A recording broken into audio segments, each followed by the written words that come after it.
ආයිබෝන් දුවේ පුතේ උසස් පෙළ ජෛව පද්ධති තාක්ෂණවේදයේ 2019 ව්‍යුහගත රචනා ප්‍රශ්න පත්‍රයත් එක්කයි දුවේ පුතේ අපි අද ඔබත් එක්ක කතා කරන්න බලාපොරොත්තු වෙන්නේ මේ වෙනකොට දුවල පුතාලත් එක්ක සාර්ථකව සාකච්ඡා කරලා අවසන් අපි 2019 බහුවර්ණ ප්‍රශ්න පත්‍රය නැත්නම් ඔයගොල්ලෝ කියන කෙටි ප්‍රශ්න පත්‍රය MCQ පේපර් එක කියලා කියන දරුවනේ ඔබ දන්නවා 2017 විෂය නිර්දේශයේ යාවත් කාලන දුවේ පුතේ ඉතින් විෂය නිර්දේශයේ 2017 යාවත් කාලනට පස්සේ උසස් පෙළට 2017ට ආපු දරුවෝ අවුරුදු දෙකක් ඉගෙනගෙන 2019 තමයි දරුවනේ විභාගෙට වාඩි වුණේ. ඉතින් නව නිර්දේශයට තේ පළමු වතාවට විෂය නිර්දේශයේ යාවත් කාලනට පස්සේ දුවල පුතාලා වාඩි වුණා. ඉතින් ඒ 2019 නව නිර්දේශයට තේ පැවැත්වුණු උසස් පෙළ ජෛව පද්ධති තාක්ෂණ වේදයේ පළවෙනි ප්‍රශ්න පත්‍රයේ දී පුතේ දුවල පුතාලත් එක්කේ සාර්ථකව සාකච්ඡා කරලා අවසන් කරලා තියෙන්නේ අපි. පළවෙනි ප්‍රශ්න පත්‍රයේ MCQ පේපර් එක බහුවර්ණ මාදලී ප්‍රශ්න පත්‍රයේ පුතේ බහුවර්ණ ප්‍රශ්න 50ක් විවරණය කරලා අවසන් මේ වෙනකොට ඉතින් අපි අද බලාපොරොත්තු වෙන දුවල පුතාත් එක්ක සාකච්ඡා කරන්න ආරම්භ කරනවා දුවේ පුතේ විශේෂයෙන්ම 2019 රචනා ප්‍රශ්න පත්‍රයේ ඒ කොටස ව්‍යුහගත රචනා ව්‍යුහගත රචනා ප්‍රශ්න පත්‍රය තුල ගත්තාම හරියටම කාලේ පැයක් හම්බ වෙන දුවල පුතාලට ඒ තුල ව්‍යුහගත රචනා ප්‍රශ්න 4ක් අන්තර්ගතයි පුතේ ව්‍යුහගත රචනා ප්‍රශ්න 4ක් අන්තර්ගතයි පුතේ ප්‍රශ්න 4ටම පිළිතුරු ලියන්න ඕන ඕගොල්ලෝ. ඒ කොටස ව්‍යුහගත රචනා B කොටස රචනා ප්‍රශ්න පත්‍රයේ හම්බෙන්නේ. රචනා ප්‍රශ්න පත්‍රයේ පැය දෙකක් හම්බ වෙනවා දුවල පුතාලට. ඒ පැය දෙකෙන් ප්‍රශ්න 6ක් සම්පූර්ණ රචනා ප්‍රශ්න 6ක් තියෙනවා. රචනා ප්‍රශ්න 6න් දුවල පුතාලා තෝරගත්ත ප්‍රශ්න 4කට පිළිතුරු ලියන්න ඕන. රචනා එක ප්‍රශ්නයක කොටස් 3ක් තියෙනවා පුතේ. A කොටස B කොටස C කොටස කියලා. එක කොටසකට විනාඩි 10 බැගින් කොටස් 3ට විනාඩි 30ක් හරියටම පැය භාගයක කාලයක් දුවල පුතාලට හම්බ වෙනවා. ඉතින් ඒ සඳහා රචනා ප්‍රශ්න 4ම ලියන්න පැය භාගයක 4ක් පැය 2ක කාලයක් දුවල පුතාලට හම්බ වෙනවා. ඉතින් ඒ වගේම ප්‍රශ්න පත්‍රයේ මේ රචනා ප්‍රශ්න පත්‍රයේ එකට හම්බෙන්නේ විවිධ රචනා ප්‍රශ්න පත්‍රයයි රචනා ප්‍රශ්න පත්‍රය කියන කොටස් දෙක A කොටස ව්‍යුහගත රචනා B කොටස රචනා මේ ප්‍රශ්න පත්‍ර දෙකම ඔබට එකට හම්බෙන්නේ දුවේ පුතේ. ඉතින් ඉස්සෙල්ලාම ගොඩක් දරුවෝ ව්‍යුහගත රචනා ප්‍රශ්න පත්‍රය කරන්න යන්නේ. ඉතින් හරියටම පැයක කාලයකින් ඒක ඉවර කරන්න ඕනේ පුතේ. හිස්තැන් සම්පූර්ණයෙන්ම උත්තර ලියලා බල ඉන්න දෙයක් නෑ පුතේ. ගත්ත ගමන් ලකුණු එකතු කරගන්න තියෙන්නේ පළවෙනි පැය. කියන්නේ අතිශයින්ම වැදගත් විභාගයේදී පළවෙනි පැය කියන පැය දරුවනේ ලකුණු එකතු කරගන්න පැය. ඔබ ව්‍යුහගත රචනා ප්‍රශ්න 4 කරන්න පැය එකහමාරකට වඩා වැඩි කාලයක් ගත්තොත් ඔබට රචනා ප්‍රශ්න ලියන්න තියෙන කාලය තමයි අඩු වෙන්නේ. ඒක නිසා පුතේ ඔබ ඉස්සෙල්ලා මේ පළවෙනි පැයේදී කරන්න ඕනේ පුළුවන් තරම් ලකුණු එකතු කරගන්න ඕනේ. ඔබට බැරි වෙලාවත් ව්‍යුහගත රචනා ප්‍රශ්න වලට මතක නෑ වගේ පේනවා නම් නිකන් ඒතන අපි කාලය ගත කරන්නේ වටපිට බල අර දිහා බල කල්පනා කර ඉන්නේ. අපි දන්නේ රචනා ප්‍රශ්න පත්‍රෙත් කියවලා බලලා තියෙන්නේ අපි. ඉතින් අපි හොඳම දේ තමයි උත්තර පත්‍ර ලියන පොතේ අපි අලුත් පිටුවක ප්‍රශ්නාංකය දාලා අපි දන්න ප්‍රශ්න වලට උත්තර ලියාගෙන යනවා පුතේ ක්‍රමානුකූලව. ඉතින් පළවෙනි පැය තුල අපි හැකි පමණ ලකුණු එකතු කරගන්න පැයක් විදිහටයි අපි ඒක හඳුන්වන්නේ පුතේ. ඒක නිසා ඔබ ව්‍යුහගත රචනා ප්‍රශ්නෙම පටන් ගන්න ඕනේ. ව්‍යුහගත රචනා ප්‍රශ්න පත්‍රයේ ප්‍රශ්නයක් දෙකක් කරන් යනකොට අමාරුයි වගේ හැඟෙනවා නම් ඔබට ලකුණු එකතු කරගන්න පුළුවන්. ඔබ දන්න දේවල් තියෙනවනේ. ඔබ ඉගෙනගෙන තියෙන ඔබට මතක දේවල් පහසුවෙන් ලියා ගන්න පුළුවන් ඒවා පුතේ. ඔබ ප්‍රශ්න අංකයේ දාලා රචනා ප්‍රශ්නය අපි හිතමු රචනා ප්‍රශ්න පත්‍රයේ උත්තර ලියන්න පටන් ගන්නවා කියලා. ප්‍රශ්න අංකයේ දාලා අලුත් ප්‍රශ්නයක් අලුත් පිටුවකින් පටන් ගන්න පුතේ. ඔබ ලියලා ක්‍රමානුකූලව එකතු කරලා අවසානයේ මේවා මුල්ල සකස් කරගන්න පුළුවන්. ඉතින් ව්‍යුහගත රචනා ප්‍රශ්න පත්‍රයේ මුලින් ලියන්නත් පුළුවන්. ඒ අතරතුර අරවා ඔබට කලවමේ අංක දාලා ලියන්නත් පුළුවන් පුතේ. ව්‍යුහගත රචනා ප්‍රශ්න පත්‍රයේ ප්‍රශ්න පත්‍රයේම උත්තර සපයන්න ඉඩ තියෙනවා දරුවනේ. ඒ ඉඩ නියමිත ඉඩ ප්‍රමාණය තියෙන්නේ පුතේ. ඉතින් වැඩිපුර කොළවල ලියන්න ඕනේ. දීලා තියෙන ඉඩ මත ලියන්න ප්‍රමාණවත් පුතේ. ඉතින් ඒ විදිහට ඔබ මේ ව්‍යුහගත රචනා ප්‍රශ්න 4ට සම්පූර්ණයෙන්ම පිළිතුරු සපයන්න ඕනේ පුතේ. රචනා ප්‍රශ්න පත්‍රයේ ඔබට තෝරගන්න පුළුවන් ප්‍රශ්න 4ක්. තෝරගත්ත සම්පූර්ණ ප්‍රශ්න 4ක් එක කොටසක එතකොට A කොටස B කොටස C කොටස කියලා රචනා ප්‍රශ්නයක් සමන්විත වෙනවා. ඒ වගේ 4ක් කියන්නේ එක කොටස 3 බැගින් 3 වරක් අතර 12ක්. ප්‍රශ්න 12ක්. කොටස් 12කට ඔබ පිළිතුරු ලියන්න ඕනේ. CR පිටු 12ක් ඔබ ලියන්න ඕනේ. ඉතින් බය වෙන්න එපා. විනාඩි 10න් ලියන්න පුළුවන් විදිහට මේ කොටසක් දීලා තියෙන්නේ. ඒක නිසා ඔබ ඉතින් ඒකට හුරු වෙන්න නන්දුවේ පුතේ. ඔබ හැකි පමණ රචනා ප්‍රශ්න වලට උත්තර ලියන්න ඕනේ. ලියලා හුරු වෙන්න ඕනේ. මොකද ඔබ අවසානයේ මුහුණ දෙන්නේ විභාගයකට පුතේ. ඉතින් විශ්වවිද්‍යාලයට දරුවන් තෝරන්නේ දරුවනේ. ඒක නිසා මේක මුළු විෂය නිර්දේශයේම ආවරණය වෙන පරිදි තමයි පුතේ ප්‍රශ්න පත්‍රයක් හදන්නේ. ඉතින් ඔබ බහුවර්ණ ප්‍රශ්න වලට වේවා, ව්‍යුහගත ප්‍රශ්න වලට වේවා, රචනා මාදිලී ප්‍රශ්න වලට වේවා පුතේ මොන ප්‍රශ්න පත්‍රයකට පිළිතුරු සපයන්නත් පුතේ ඔබ හොඳට විෂය කරුණු පාඩම් කරලා විෂය නිර්දේශය හොඳට පාඩම් කරලා ඔබ හැකිතාක් පමණ විභාග ප්‍රශ්න පත්‍ර වලට පිළිතුරු සපයලා ඉන්න ඕනේ දරුවනේ. ඔබ කොච්චරද බහුවර්ණ ප්‍රශ්න වලට පිළිතුරු සපයන්නේ? ඔබ කොච්චරද ව්‍යුහගත රචනා ප්‍රශ්න වලට පිළිතුරු සපයන්නේ? ඔබ කොච්චරද රචනා ප්‍රශ්න වලට පිළිතුරු සපයන්නේ පුතේ? ඒ අනුව තමයි ඔබේ ප්‍රතිඵලය තීරණය වෙන්නේ. මොකද ඔබ හුරු වෙනවා එතකොට. ඔබ වැඩ කරලා පුළුවන් තරම් පසුගිය විභාග ප්‍රශ්න වල බහුවර්ණ ප්‍රශ්න වල උත්තර ලියලා ඒ වගේ අනුමාන ප්‍රශ්න වල උත්තර ලියලා පළාත් ප්‍රශ්න පත්‍ර තියෙනවා පුතේ. ඒ වගේම ප්‍රධාන පාසල් වල වාර විභාග ප්‍රශ්න පත්‍ර තියෙනවා. ඒ වගේම දුවේ පුතේ අපි දන්නවා ආදර්ශ ප්‍රශ්න පත්‍ර, ඒ වගේම විශේෂයෙන්ම විභාග ඉලක්ක ප්‍රශ්න පත්‍ර, පෙරහුරු ප්‍රශ්න පත්‍ර තියෙනවා. මේ හැම දෙයකටම ඔබ ප්‍රශ්න පත්‍ර වලට පිළිතුරු දෙලා පුතේ හොඳින් හුරු වෙන්න ඕනේ. ඒ කියන්නේ පුතේ ඔබ කොච්චර පාඩම් කරලා තිබ්බත් පාඩම් කරන්න ඕනේ අනිවාර්යයෙන්ම හොඳට පාඩම් කරලා රෙඩි වෙලා ඉන්න ඕනේ. හැබැයි පුතේ ඔබ පාඩම් කරලම විතරක් කරන්න බෑ පුතේ. මේකට ඔබ විභාගයක් සඳහා සූදානම් වෙනකොට ඔබ ඉලක්කයක් තියාගෙන පුතේ. ඔබ ටාගට් එකක් තියාගෙන ඒ ටාගට් එක ඇචීව් කරන්න ක්‍රමානුකූලව ගමනක් ඔබ යන්න ඕනේ දරුවනේ. රයිට්? එතකොට ඔබ මේ හැකි පමණ පසුගිය විභාග ප්‍රශ්න පත්‍ර වලට උත්තර ලියලා තියෙන්න ඕනේ පුතේ. උත්තර ලියලා හුරු වෙන්න ඕනේ. එතකොට ඔබ හොඳට හුරු වෙනවා. ඔබ බහුවර්ණ ප්‍රශ්න වලට හැකිතාක් උපරිම හොයාගෙන කරන්න පුතේ. එතකොට ඔබ බහුවර්ණ ප්‍රශ්න වලට බය නැතුව කාලයට ඔබට ලියන්න පුළුවන්. විවිධ ප්‍රශ්න වලටත් රචනා ප්‍රශ්න වලට තියෙන රචනා ප්‍රශ්න වලටත් ඔබ වියලාවට ලියලා හුරු එකපාරට ගිහිල්ලා පුතේ අපිට ඒක කරන්න බෑ. අපි පාඩම් කරලා ඉවරලා එකපාරට ගිහිල්ලා කරනවා. ඉතින් ඒක අසාර්ථක වෙන්න පුළුවන් පුතේ. ඒක නිසා අපි මේ ඔබට අවස්ථාව දීලා තියෙන්නේ මේ ප්‍රශ්න පත්‍ර විවරණය කරන්න ආරම්භ කරලා තියෙන්නේ පුතේ. ඉතින් ඔබට ඒ දැනුම ලබා දෙන්න, ඔබට ඒ අත්දැකීම ලබලා දීලා ඔබට ඉහළ ප්‍රතිඵලයකට යන්න අවස්ථාවයි දුවේ පුතේ අපි සලසලා දීලා තියෙන්නේ. මම හිතන්නේ දුවලා පුතාලා බොහොම බලාපොරොත්තුෙන් ඉන්නේ.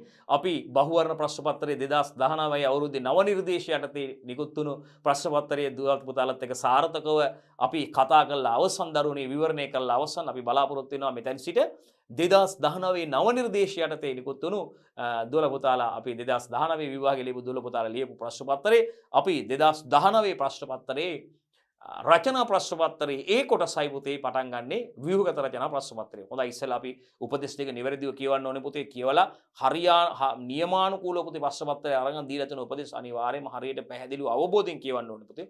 ඊට පස්සේ තමයි අපි ප්‍රශ්න පත්‍රේ කරන්න ලියන්න පටන් ගන්න. එහෙනම් අපි උපදේශ ටික ලියමු පුතේ. රයිට් බලමු පුතේ මොකද්ද කියලා. හරි බලන්න පුතේ. අධ්‍යයන පොදු සහතික පත්‍ර උසස් පෙළ විභාගයේ 2019 අගෝස්තු 9 නිර්දේශී පුතේ. එතකොට General Certification of Education Advanced Level Examination August 2019 new syllabus. right? මොකද්ද විෂය ජෛව පද්ධති තාක්ෂණ වේදේ 2 පැය 3යි. අමතර කියවීම සඳහා කාලය මිනිත්තු 10ක් දීලා දෙනවා. කිසි ප්‍රශ්නයක් නැහැ. කියව ගන්න වෙලාවට ඒකට විනාඩි 10ක් අමතර කියවීම සඳහා පුතේ මිනිත්තු 10ක කාලයක් තියෙනවා.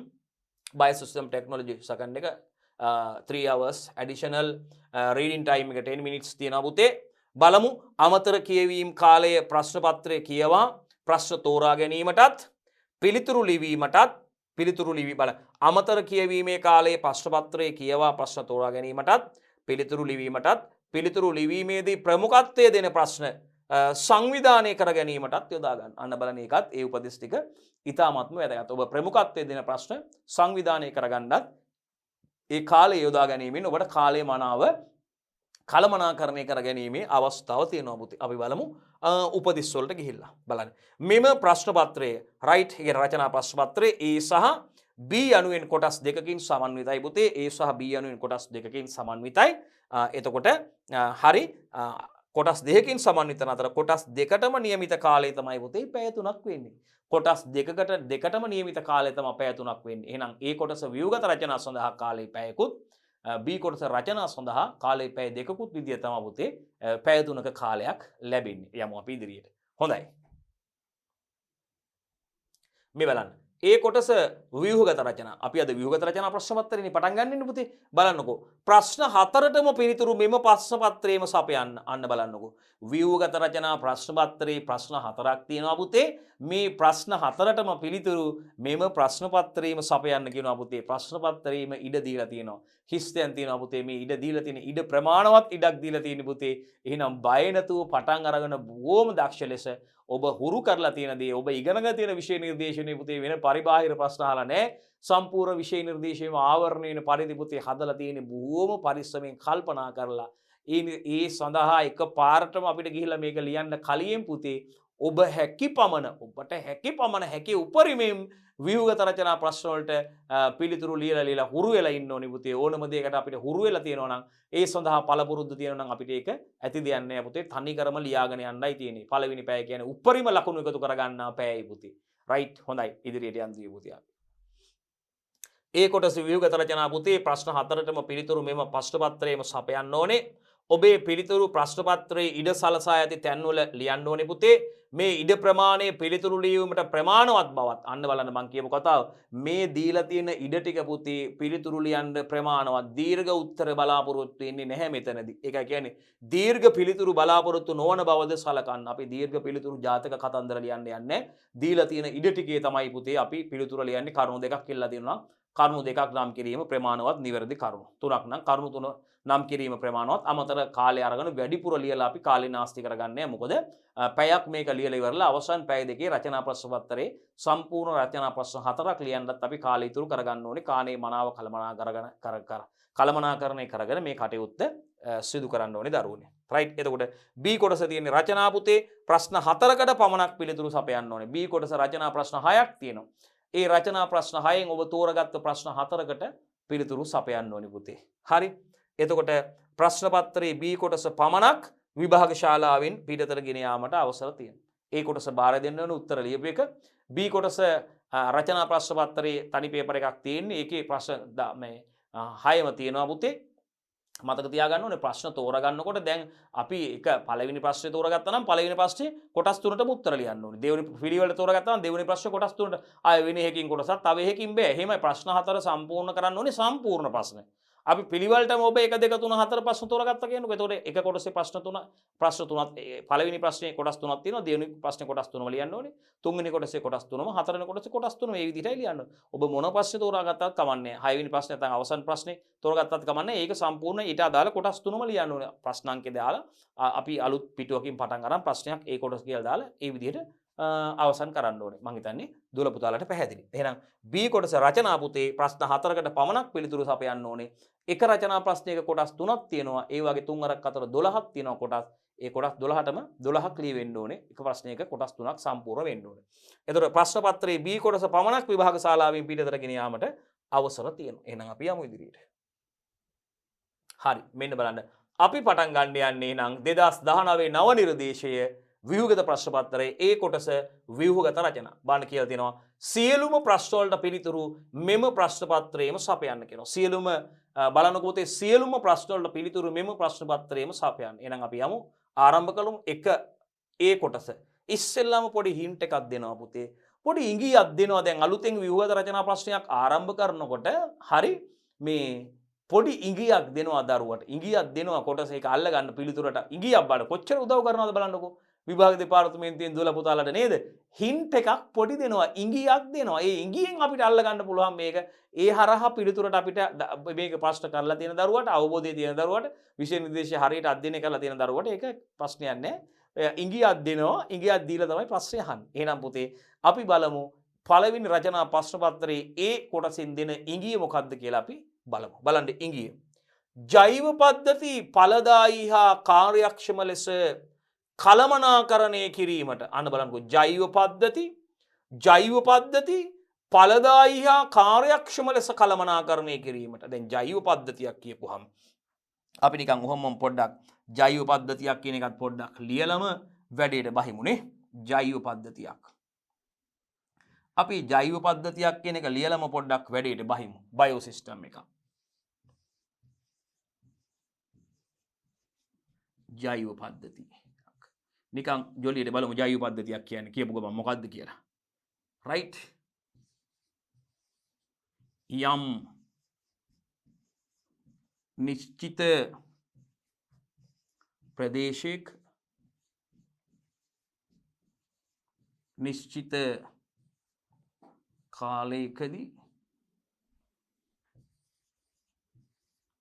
ජීවීන් අතර සහ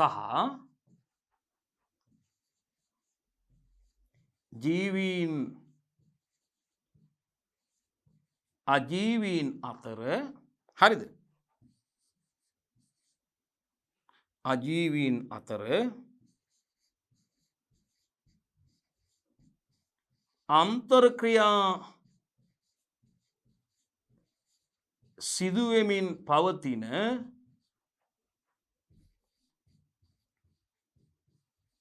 ක්‍රියාකාරී ඒකකයක්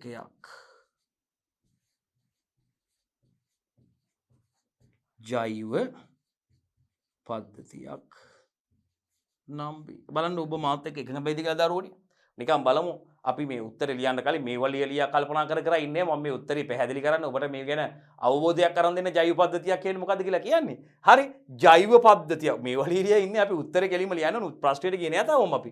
බලමු ජෛව පද්ධතියක් බයෝසිස්ටම් එක.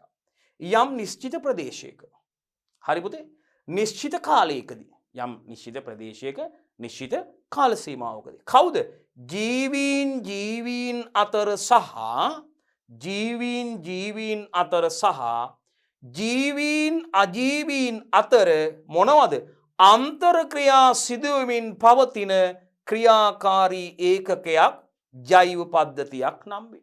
දැන් කවුරු හරි කෙනෙක් කියන්න පුළුවන් අහන්න පුළුවන් සර් දි รา පත් වෙන කොටයක් කියන්නේ ජෛව පද්ධතියක්ද කියලා. ඔව්. දි รา පත් වෙන කොටයක් කියන්නේ ජෛව පද්ධතියක්ද කියලා අහන්න පුළුවන් කවුරු හරි. දි รา පත් වෙන කොටයක් කියන්නේ ජෛව පද්ධතියක්.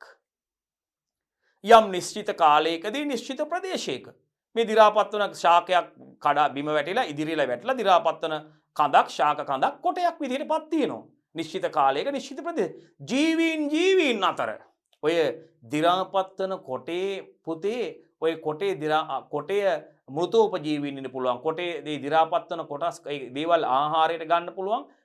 කුරුමිනියෝ වගේ සත්තු ඉන්න පුළුවන් පුතේ. කෘමි සත්තු ඉන්න පුළුවන්. ඉන්සෙක්ට්ලා මෙහෙම කෘමි සත්තු ඉන්න පුළුවන් පුතේ. පණුව ඉන්න පුළුවන්. කුරුමිනියෝ වගේ කෘමි සතුන් ඉන්න. ඉතින් මේ කෘමි සතුන් ආහාරයට ගන්න තවන ඔය සත්තු ජීවීන් ඉන්න පුළුවන් පුතේ. පක්ෂීන් ඉන්න පුළුවන් පුතේ. වෙනත් තවත් සතුන් ඉන්න පුළුවන් ඒ කෘමි සතුන් ආහාරයට ගන්න. එතකොට ඒ දි รา පත් වෙන කොටය දි รา පත් කිරීමට දායක වන ශුද්‍ර ජීවීන් ඉන්න පුළුවන් පුතේ. මෘතෝපජීවීන් ඉන්න පුළුවන්. ඒ කොටේ මත ජීවත් වෙන දිලීර වගේ ජීවී ආකාර ශුද්‍ර ජීවී ආකාර ඉන්න පුළුවන් පුතේ. බැක්ටීරියා දිලීර වගේ ශුද්‍ර ජීවී ආකාර වෙන්න පුළුවන්. ශුද්‍ර ජීවීන් වගේම මහා ජීවීන් ඉන්න පුළුවන් පුතේ. කෘමි සත්තු ඉන්න පුළුවන් මේ කොටේ. කොටේ ඇතුලේ බෙනයක් කාරගෙන ගිහිල්ලා තවත් වෙනත් සත්තු ඉන්න පුළුවන් පුතේ. ඒක ඇතුලේ ජීවත් වෙන සත්තු ඉන්න පුළුවන්. බලන්න එහෙනම් ආහාර සඳහා නවාතැන් සඳහා මේ කොටයත් එක්ක ජීවීන් අන්තර්ක්‍රියා සිදු කරනවා පුතේ. එතන ජීවීන් අතර අන්තර්ක්‍රියා සිද්ධ වෙනවා පුතේ. ජීවීන් අජීවීන් අතරත් අන්තර්ක්‍රියා සිදු වෙනවා. මේ දැන් දි รา පත් වෙන කොටේ පුතේ සජීවී ශාකයක් වගේ නෙවෙයි මියගිය ශාකයක්. එහෙනම් අජීවී ශාකයක්. එහෙනම් ඒ අජීවී ශාක වාසස්ථානයේ කරගත්ත සත්තු ඉන්නවා පුතේ. අන්න බලන්නකෝ. වාසස්ථාන සඳහා අන්තර්ක්‍රියාවක් සිදු කරනවා ජීවී අජීවීන් අතර. එහෙනම් දි รา පත් වෙන කොටයක් ගත්තාම මෙතන ජීවීන් අතර වගේම පුතේ ජීවීන් අජීවීන් අතර අන්තර්ක්‍රියා සිදුවමින් පවතින ක්‍රියාකාරී ඒකකයක් ඒක. අපි පොකුණක් ගන්න පුතේ. පොකුණක ප්‍රමුඛව දකින්න තිබෙන අජීවී සාධකයක අජෛව සංරචකයක විතර ජලය තියෙනවා පුතේ. ජලයේ වාසස්ථානය කරන ජලජ ජීවීන් ඉන්නවා. මත්ස්‍යයින් ඉන්නවා පුතේ. මත්ස්‍යයින් ආහාරයට ගන්න පක්ෂීන් ඉන්න මාංශ පක්ෂීන් ඉන්න පුතා. පිළිහොඩු ඉන්න පුළුවන් පුතේ. කොක්කු ඉන්න පුළුවන්. ඒ වගේම ජලජ ශාක තියෙනවා. රයිට්. ඉතින් බලන්නකෝ පුතේ පොකුණක් ගත්තත් අපිට ජලජ පරිසර පද්ධතියක් ගත්තත් වනාන්තරයක් ගත්තත් පුතේ ඒ වගේම කෘෂිකාර්මික ජෛව පද්ධතියක් ගත්තත් පුතේ සත්ත්ව පාලනයේ ආශ්‍රිත ගොවිපලක් ආශ්‍රිත ජෛව පද්ධතියක් ගත්තත් පුතේ දීවරහා ජල ජීව විද්‍යාව ආශ්‍රිත ජෛව පද්ධතියක් ගත්තත් පුතේ ආහාර විද්‍යාව ආශ්‍රිත ජෛව පද්ධතියක් ගත්තත් මේ හැමතැනකම පුතේ ජීවීන් අතර වගේම ජීවීන් අජීවීන් අතර අන්තර්ක්‍රියා සිදුවීමෙන් පවතින ක්‍රියාකාරී ඒකකයක් කියලා අපිට ඒක හඳුන්වන්න පුළුවන් ජෛව පද්ධතියක් කියන්නේ. කෘෂිකාර්මික ජෛව පද්ධතියක්. අපේ ගෙවත්තක් ගෙවතු වගාවක් කරලා තියෙනවා අපි ජෛව පද්ධතියක්. රයිට්. එතකොට එහෙනම් පුතේ අපිට කියන්න පුළුවන් ජෛව පද්ධතියක් කියන්නේ යම් නිශ්චිත කාලයක නිශ්චිත ප්‍රදේශයක කවුද පුතේ? ජීවීන් අතර සහ ජීවීන් අජීවීන් අතර අන්තර්ක්‍රියා සිදුවමින් පවතින ක්‍රියාකාරී ඒකකයක් තමයි පුතේ ජෛව පද්ධතියක් කියලා කියන්නේ. මේ අන්තර්ක්‍රියා කියනකොට පුතේ හරි ලස්සන කතාවක් මතක් වෙනවා මට. මේ අන්තර්ක්‍රියා කියනකොට පුතේ අපි දන්නවා දැන් තන බිමක් ගත්තොත් පුතේ. රයිට් තන බිමක් ගත්තොත් සවානා වගේ තන බිමක් ගත්තොත් මේ තන බිම් ආශ්‍රිතව පුතේ කානිවර්ස්ලා මාංශබස්සක සත්තු වගේම පුතේ හර්බිවර්ස්ලා නැත්නම් අපි කියනවා මේ ශාකභක්ෂක සත්තු තෘණ උලා කන්න එනවා පුතේ ආශ්‍රිතව තමයි කානිවර්ස්ලා නැත්නම් මේ මාංශභක්ෂක සත්තු එන්නේ. දැන් අපි චීටා ගත්තාම සිංහයා ගත්තාම පුතේ නේද පුතේ මේ ඒගොල්ලෝ මාංශභක්ෂක සත්වයින් ජගුවර්ලා නේද මාංශභක්ෂක සත්වයින් පුතේ. එතකොට ඒගොල්ලෝගේ අපි දන්නවා ඒගොල්ලෝ මස් අනුභවය සඳහා තමා පුතේ නිය ඒ වගේම ඉරා කන රදනක දත් නේද පුතේ. ඒක ඒ වගේම නිය තියෙනවා ඒගොල්ලෝගේ සතුන්ට පහර දෙන්න. ඒ වගේම ඒගොල්ලෝගේ අපි දන්නවා රදනක දත් නේ ඉහළ පහළ තියෙන මේ රදනක දත් තියෙන දරුවනේ ශක්තිමත් මස් ඉරා අනුභව කිරීම සඳහා ඉතින් වේගයෙන් දිවියෙක් වේගයෙන් දුවලා ගිහිල්ලා පුතේ මුවක ගොදුරු කරගන්නවා. බලන්නකෝ. කවුද ජීවීන් අතර අන්තර් ක්‍රියාවක් සිදු වුණා පුතේ ආහාර සඳහා. මෙතනදී මුවා ගොදුර විදිහටත් අපි දිවියා විලෝපිකයා විදිහටත් හඳුන්වනවා. ඒ වගේම පස සහ වායු ගෝලය අතර පවතින අන්තර් ක්‍රියාවක් වර්ෂාපතනේ. ජලයේ වාෂ්ප වෙලා නේද පුතේ නැවත පොළොව මත පතිත වෙනවා. නේ දරුවනේ. ශාක පස වාසස්ථානය කරගන්නවා. ශාක කියන්නේ ජීවි, පස කියන්නේ උපස්තරයේ විදියට පස මත ශාක වර්ධනය වෙනවා. අන්න අන්තර් ක්‍රියාවක් පුතේ. ජීවීන් අජීවීන් අතර සිදුවන අන්තර් ක්‍රියාවක්. වර්ෂාව ගත්තොත් වායුගෝලය සහ පොළොව මේ අතර සිදුවන අන්තර් ක්‍රියාවක්. ඉතින් පුතේ මෙන්න මේ විදියට ජීවීන් අතර වගේම ජීවීන් අජීවීන් අතරත් පුතේ අන්තර් ක්‍රියා අපිට විවිධ අවශ්‍යතා සඳහා දැක ගන්න පුළුවන් පුතේ. වාසස්ථාන සඳහා, ප්‍රජනනය සඳහා, ආහාර සඳහා පුතේ මෙන්න මේ අපිට මේ අවස්ථා දැක ගන්න පුළුවන්. එහෙනම් දැන් අපිට පැහැදිලි පුතේ ජෛව පද්ධතියක් කියන එක දරුවෝ දන්නවා. යම් නිශ්චිත ප්‍රදේශයක නිශ්චිත කාලයකදී ජීවීන් අතර සහ ජීවීන් අජීවීන් අතර පුතේ අන්තර් ක්‍රියා සිදු වෙමින් පවතින ක්‍රියාකාරී ඒකකයක් තමයි පුතේ ජෛව පද්ධතියක් කියලා කියන්නේ. එතකොට පුතේ අපි ජීවීන් කියලා කවුද ඔබ දන්නවා? අපි කියන්නේ ජීවීන් කියන්නේ ශාක සතුන් ශුද්ධ ජීවීන්. ඉතින් ජෛව තාක්ෂණයේදී සිදු වෙන්නේ පුතේ මේ ජීවත් වන ජීවීන් භාවිතා කරලා පුතේ නව නිෂ්පාදන සිදු කරන එක. ජීවත් වන ජීවීන් භාවිතා කරලා නව නිෂ්පාදන සිදු කරනවා පුතේ. රයිට් ඇල්ගී භාවිතා කරලා පුනර්ජනනීය බල ශක්තිය උත්පාදනය කරනවා පුතේ. ඩීසල් නිෂ්පාදනය කරනවා. ඒ වගේම පුතේ ශුද්‍ර ජීවීන් භාවිතා කරලා අපි මොනවද පුතේ කෝන් බේස් පොලිතීන් සහ ප්ලාස්ටික් හදනවා. ඊ කොලයි කියන බැක්ටීරියාව භාවිතා කරලා පුතේ දැන් අපි දන්නවා දි รา පත් වන පොලිතීන් හා ප්ලාස්ටික් හදනවා. Corn base polythene and plastic. Right. ඉතින් අපි ඒ දේවල් නව නිෂ්පාදන කරන්න පුළුවන් පුතේ ජීවත් වන ජීවීන් භාවිතා කරලා ජෛව තාක්ෂණය භාවිතා කරලා. ඉතින් අපි මේ දේවල් ගැන ඉගෙනගෙන තියෙන්නේ. අපි කෙලින්ම ප්‍රශ්නට යනවා. පොඩි අවබෝධයක් මූලිකව දැනුමක් ලබා දෙන්න ඕන නිසා මේ දේවල් කතා කරේ දුවල පුතාලත් එක්ක. එතකොට එහෙනම් පුතේ ජෛව පද්ධති ඵලදායී හා කාර්යක්ෂම ලෙස කළමනාකරණය කිරීමට වැදගත් තොරතුරු කාලගුණික මධ්‍යස්ථානයකින් සැපේනවලු. අනිවාර්යයෙන්ම සැපේනවා පුතේ. අපි දන්නවා කෘෂිකාර්මික ජෛව පද්ධති, භෝග විද්‍යාව ආශ්‍රිත ජෛව පද්ධති වගේම දීවර හා ජල ජීව විද්‍යාව ආශ්‍රිත ජෛව පද්ධති තියෙනවා පුතේ. ඒ වගේම පුතේ අපිට තියෙනවා සත්ත්ව පාලනය ආශ්‍රිත ජෛව පද්ධති තියෙනවා පුතේ. රයිට්. ඉතින් මෙන්න මේ කවායේ කටයුතු පුතේ මෙන්න මේ ජෛව පද්ධති වල කටයුතු ආහාර විද්‍යාව ආශ්‍රිත ජෛව පද්ධති තියෙනවා පුතේ. මෙන්න මේ ජෛව පද්ධති තුල සිදු කරන කටයුතු පුතේ ඵලදායී හා කාර්යක්ෂම ලෙස කළමනාකරණය කරන්න පුතේ වැදගත් තොරතුරු කොහෙන්ද පුතේ කාලගුණික මධ්‍යස්ථානයකින් සැපේනවා පුතේ. අපි කාලගුණික මධ්‍යස්ථානයක් කියලා කිව්වේ කාටද පුතේ? කාලගුණික මධ්‍යස්ථානයක් කියලා කිව්වේ පුතේ අපි බලන්න අපි කාලගුණික මධ්‍යස්ථානයක් කියලා කිව්වේ පුතේ. රයිට්. අපි කාලගුණික මධ්‍යස්ථානයක් කියලා කිව්වේ පුතේ. බලමු. අපි කාලගුණික මධ්‍යස්ථානයක් කියලා කිව්වේ පුතේ. රයිට්.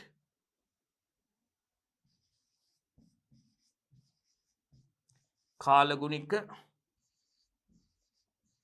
දත්ත ලබා ගැනීම සඳහා නිවැරදිව උපකරණ ස්ථාපිත කරන ලද ස්ථානයක්. හරි. කාලගුණ නිරීක්ෂණ මධ්‍යස්ථානයක් නම් වේ. බලන්නකෝ. එතකොට කාලගුණික නිරීක්ෂණ මධ්‍යස්ථානයක් කියලා කියන්නේ පුතේ කාලගුණික දත්ත ලබා ගැනීම සඳහා පුතේ නිවැරදිව උපකරණ ස්ථාපිත කරන ලද ස්ථානයක් තමයි පුතේ කාලගුණ නිරීක්ෂණ මධ්‍යස්ථානයක් කියලා කියන්නේ. මොනවද පුතේ කාලගුණික දත්ත?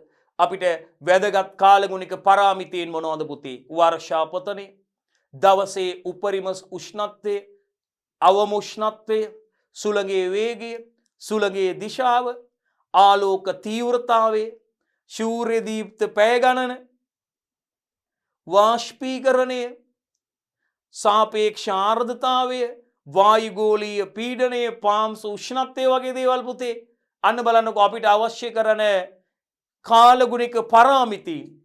මෙන්න මේ කාලගුණික පාරාමිතීන්ගේ දත්ත කාලගුණික දත්ත ලබා ගැනීම සඳහා පුතේ නිවැරදිව උපකරණ ස්ථාපිත කරන ලද ස්ථානයක් තමයි පුතේ කාලගුණ නිරීක්ෂණ මධ්‍යස්ථානයක් කියන්නේ. එහෙනම් අපිට ජෛව පද්ධතිවල ඵලදායීතාව සහ කාර්යක්ෂමව කළමනාකරණය කරන්න නම් වර්ෂාපතනය පිළිබඳ තොරතුරු අවශ්‍ය වෙනවා.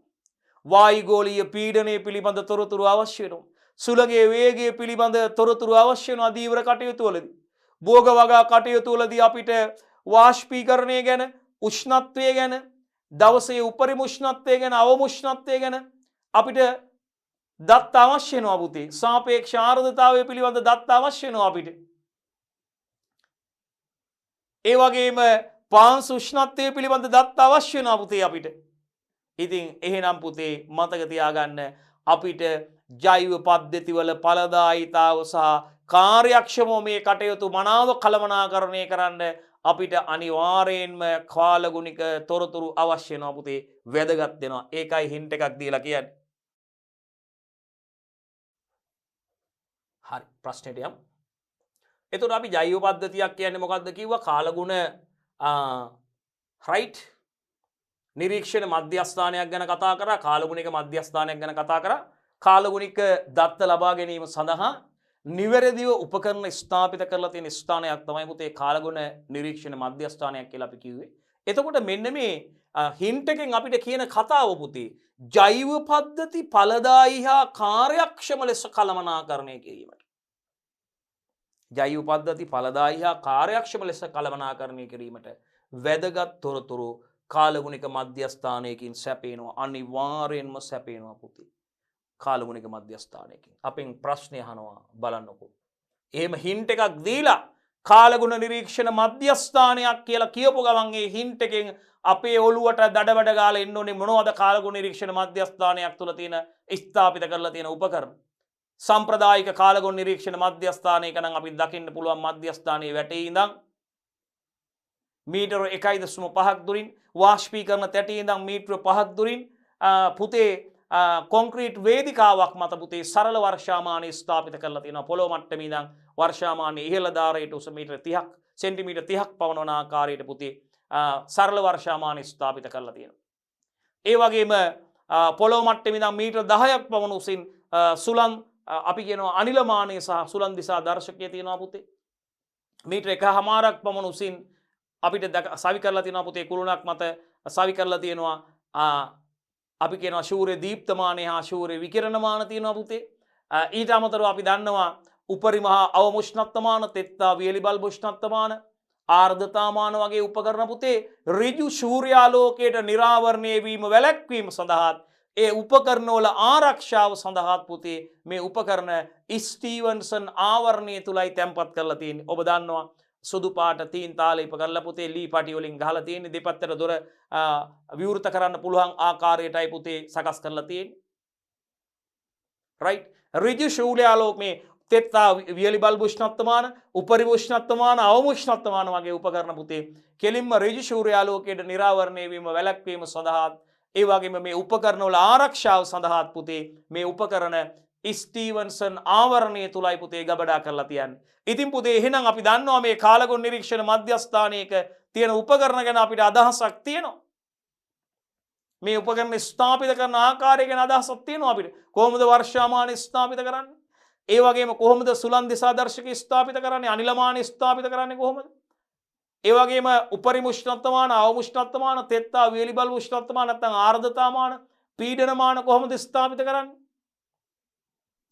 ඒ වගේම ශූර්ය විකිරණමානය, ශූර්ය දීප්තමාන ස්ථාපිත කරන්නේ කොහොමද කියන ආකාරය පිළිබඳව මේ කාලගුණ නිරීක්ෂණ මධ්‍යස්ථානයක ස්ථාපිත කරලා තියෙන උපකරණ අපි ගැන දන්නවා අපි. එහෙනම් පුතේ හින්ට් එකක් දුන්න ගමන් අපිට ඒකෙන් කෙලින්ම ඔලුවට වැටෙනවා මේක ටක් ගාලා උත්තරේ එන්න ඕනේ අවබෝධයෙන් පාඩම් කරලා වැඩ කරලා තියෙන ළමයාට. මේවා කල්පනා කර කර ඉන්න දෙවිදාවක් නෑ ශනික උත්තරේ ලියන්න ඕනේ. එහෙනම් බලන්න අපෙන් අහනවා ස්ටීවන්සන් ආවරණය තුල ස්ථානගත කළ යුතු උපකරණ දෙකක් නම් කරන්න කියලා. නම් මේ වෙනකොටත් අපි කතා කරලා ඉවරයි දුවේ පුතේ ස්ටීවන්සන් ආවරණය තුල ස්ථාපිත කරන උපකරණ ගැන. ඒ උපකරණ ඍජු සූර්යාලෝකයට නිරාවරණයම වැළැක්වීම සඳහා උපකරණ වල ආරක්ෂාව සඳහා පුතේ මේ ස්ටීවන්සන් ආවරණය තුල රඳවලා තියෙනවා. උපරිම උෂ්ණත්වමාන, අවම උෂ්ණත්වමාන, තෙත්තා වියලි බල්බ උෂ්ණත්වමාන පුතේ, ආර්ද්‍රතාමාන, පීඩනමාන වගේ උපකරණ පුතේ මෙන්න මේ ස්ටීවන්සන් ආවරණය තුලයි ස්ථාපිත කරලා තියෙන්නේ. අපි බලමු පිළිතුරට යමු. පළවෙනි ප්‍රශ්නේ පුතේ ඔයගොල්ලෝ අතේ පේපර් එක තියෙනවා නම් අපි එන්න ප්‍රශ්නෙට. හින්ට් එකෙන් පස්සේ ප්‍රශ්නෙට එන්න පුතේ. ස්ටීවන්සන් ආවරණය තුල ස්ථානගත කළ යුතු උපකරණ දෙකක් නම් කරන්න කියලා කියන්නේ පුතේ. අපි ඉදිරියට යමු. රයිට්. මේ විදිහට පුතේ හිස්තැන් තියෙනවා. ඔබ හිස්තැන් තුල පිළිතුර ලියන්න ඕනේ පුතේ. ඔබ හිස්තැනට ගැලපෙන පිළිතුර ලියන්න පුතේ. අපි ලියමු බලන්න. ඔබත් ලියන්න. අපි කට්ටියම එකට කරමු පුතේ බලන්න.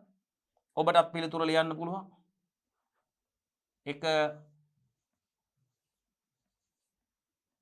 උපරිමහා මැක්සිමම් මිනිමම් තර්මෝමීටර් එක තියෙනවනේ පුතේ. දෙකම එකට තියෙන එක උපරිමහා අවම උපරිමහා අවම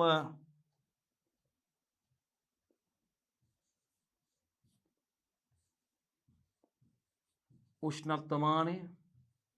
රයිට්. උපරිමහා අවම උෂ්ණත්වමානය නේ උපරිම උෂ්ණත්වමානය.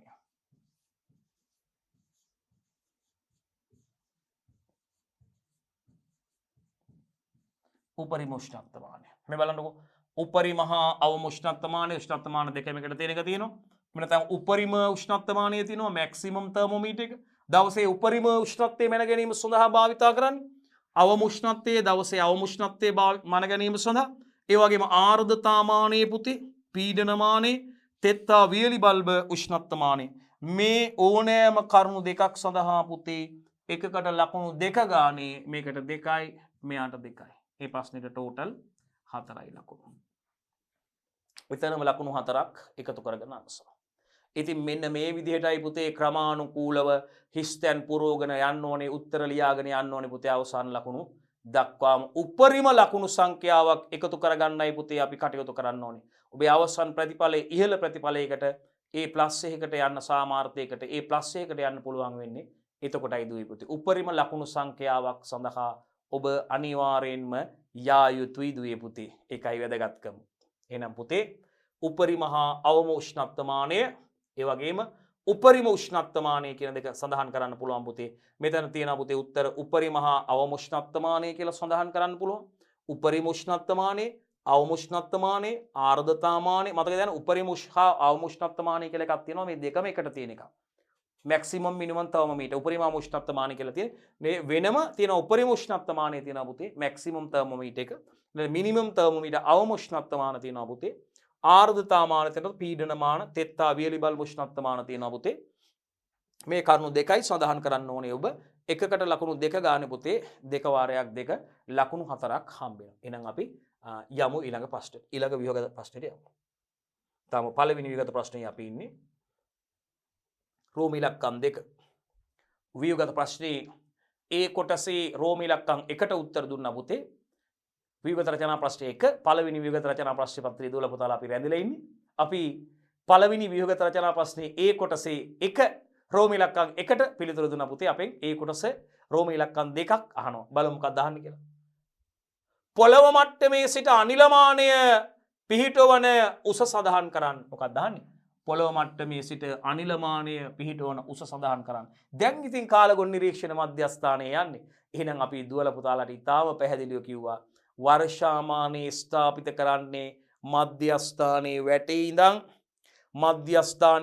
ඉඳන් මීටර 1.5ක් දුරින් සහ වාෂ්පීකරණ තැටියේ සිට මීටර 5ක් දුරින් කියලා.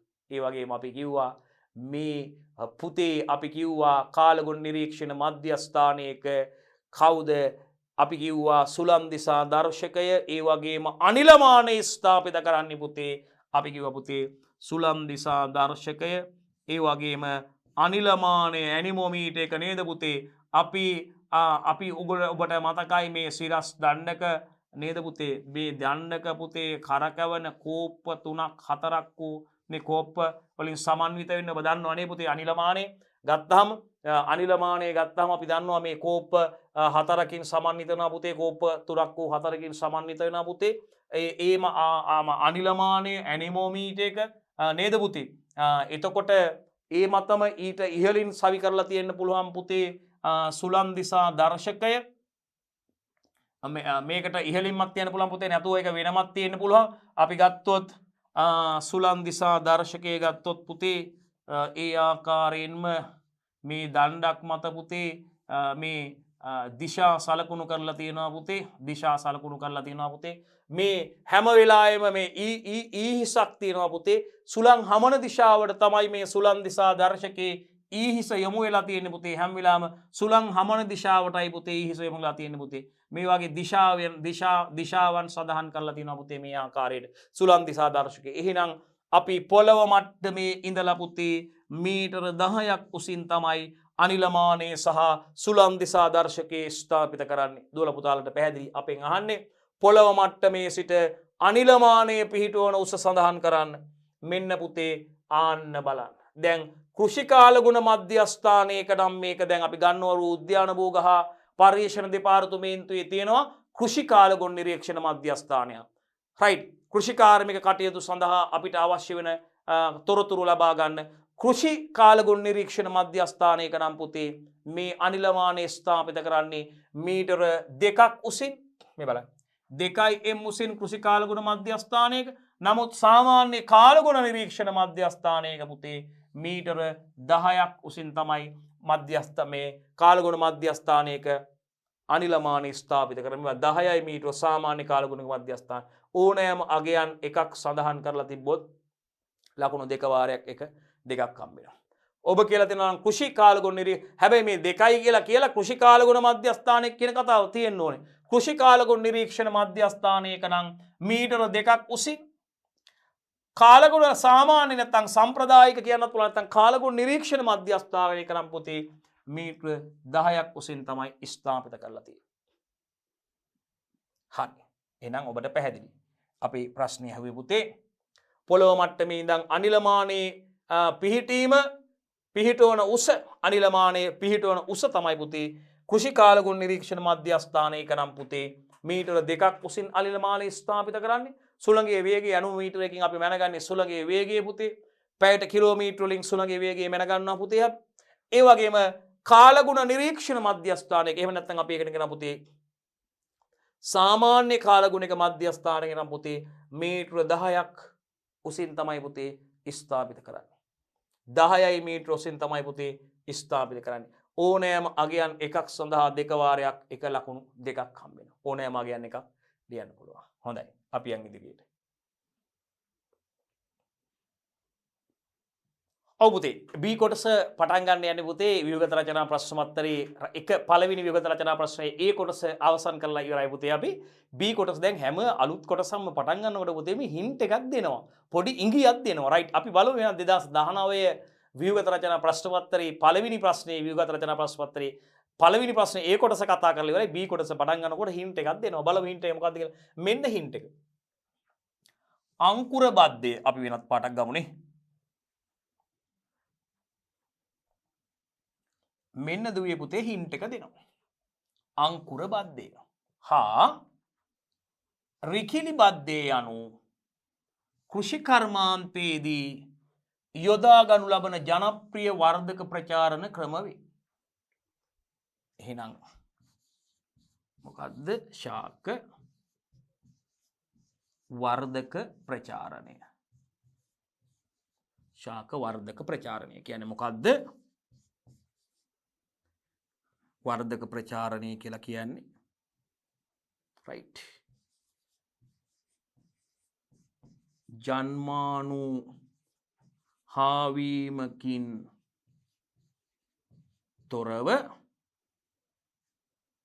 ජන්මානු හාවීමකින් තොරව right ශාකයක වර්ධක කොටස් මගින් මොනවද? නව ශාක බිහි කර ගැනීම. පුතේ ශාකයක ශාක ප්‍රචාරණ ක්‍රම ප්‍රධාන වශයෙන් දෙකක් තියෙනවා. අපි දන්නවා ලිංගික ප්‍රචාරණය නැත්නම් ලිංගික ප්‍රජනනය, එහෙම නැත්නම් අලිංගික ප්‍රජනනය. නැත්නම් අපි කියන අලිංගික ප්‍රචාරණය කියලා. ඉතින් ශාකයක ලිංගික ප්‍රජනනය කියන්නේ දුවලා පුතාලා දන්නවා ජන්මානු හාවීමකින් සිදුවන ප්‍රජනන ක්‍රමයක්. පුං සහ ජායා වශයෙන් ජන්මානු හාවීමකින් සිදුවන ප්‍රජනන ක්‍රමයක්. ශුක්‍රාණු සහ ඩිම්බ සංසේචනය වෙන්න ඕනේ, යුක්තාණුවක් හැදෙනවා. ඊට පස්සේ කලලයක් හැදෙනවා. කලලේ විකසනය වෙලා නව ශාකයක් බවට පත් වෙනවා. ඒ බීජ මගින් සිදුවන ශාක ප්‍රචාරණය නැත්නම් ලිංගික ප්‍රජනනය. අපි වර්ධක ප්‍රචාරණය කියලා කියන්නේ පුතේ ශාකයක වර්ධක කොටසක් මගින්. ඒ කියන්නේ ජන්මානු හාවීමකින් තොරව වර්ධක ප්‍රචාරණයේදී පුතේ ජන්මානු හාවීමක් සිද්ධ වෙන්නේ නැහැ. පුං සහ ජායා වශයෙන් ජන්මානු හාවීමක් සිදු වෙන්නේ නැහැ පුතේ. ජන්මානු හාවීමකින් තොරව ශාකයක වර්ධක කොටස් මගින් නව ශාක බිහි කර ගැනීම තමයි පුතේ වර්ධක ප්‍රචාරණය කියලා කියන්නේ. මව් ශාකයට සර්ව සම ශාකයක් තමයි ක්ලෝනයක් තමයි ලැබෙන්නේ පුතේ. මව් ශාකයේම කොටසක් මගින් අපි කියන අතු කැබලි, දඬු කැබලි, මුල් කැබලි, පත්‍ර කැබලි මගින් නව ශාක ලබා ගන්න පුළුවන් පුතේ. right මේක ස්වභාවික වර්ධක ප්‍රචාරණය වගේම කෘත්‍රිම වර්ධක ප්‍රචාරණය කියලා ආකාර දෙකකට අපිට කතා කරන්න පුළුවන් පුතේ. ඉතින් අපි ගත්තාම අතු බැඳීම, බද්ධ කිරීම වගේම පටක රෝපණ තාක්ෂණي අපි හඳුන්වන්නේ පුතේ කෘත්‍රිම වර්ධක ප්‍රචාරණ ක්‍රම විදිහට. හරි. ඒකෙදිත් එතකොට මේ බලන්නකෝ අංකුර බද්ධය සහ රිකිලි බද්ධය යනු කෘෂි කර්මාන්තයේදී යොදා ගනු ලබන ජනප්‍රිය වර්ධක ප්‍රචාරණ ක්‍රම වේ. බද්ධය කියපුවාම බලන්නකෝ පුතේ ශාක කොටස් දෙකක් එකිනෙකට සම්බන්ධ කරලා තනි ශාකයක් විදිහට වර්ධනය කරගන්නවා. අපි දන්නවා බද්ධ කිරීම සිදු කරන්න පුළුවන් ද්විබීජපත්‍රී ශාක අතර පමණයි. ඇයි පුතේ? අපි දන්නවා මේ පටක කැම්බියම පටක ස්පර්ශ වෙන්න ඕනේ. සනාල පටක ස්පර්ශ වෙන්න ඕනේ මේකෙදි පුතේ.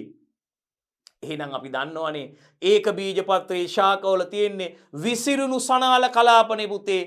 ඒක බීජපත්‍රී ශාකවල ගත්තාම තියෙන විසිරුණු සනාල කලාපනේ පුතේ.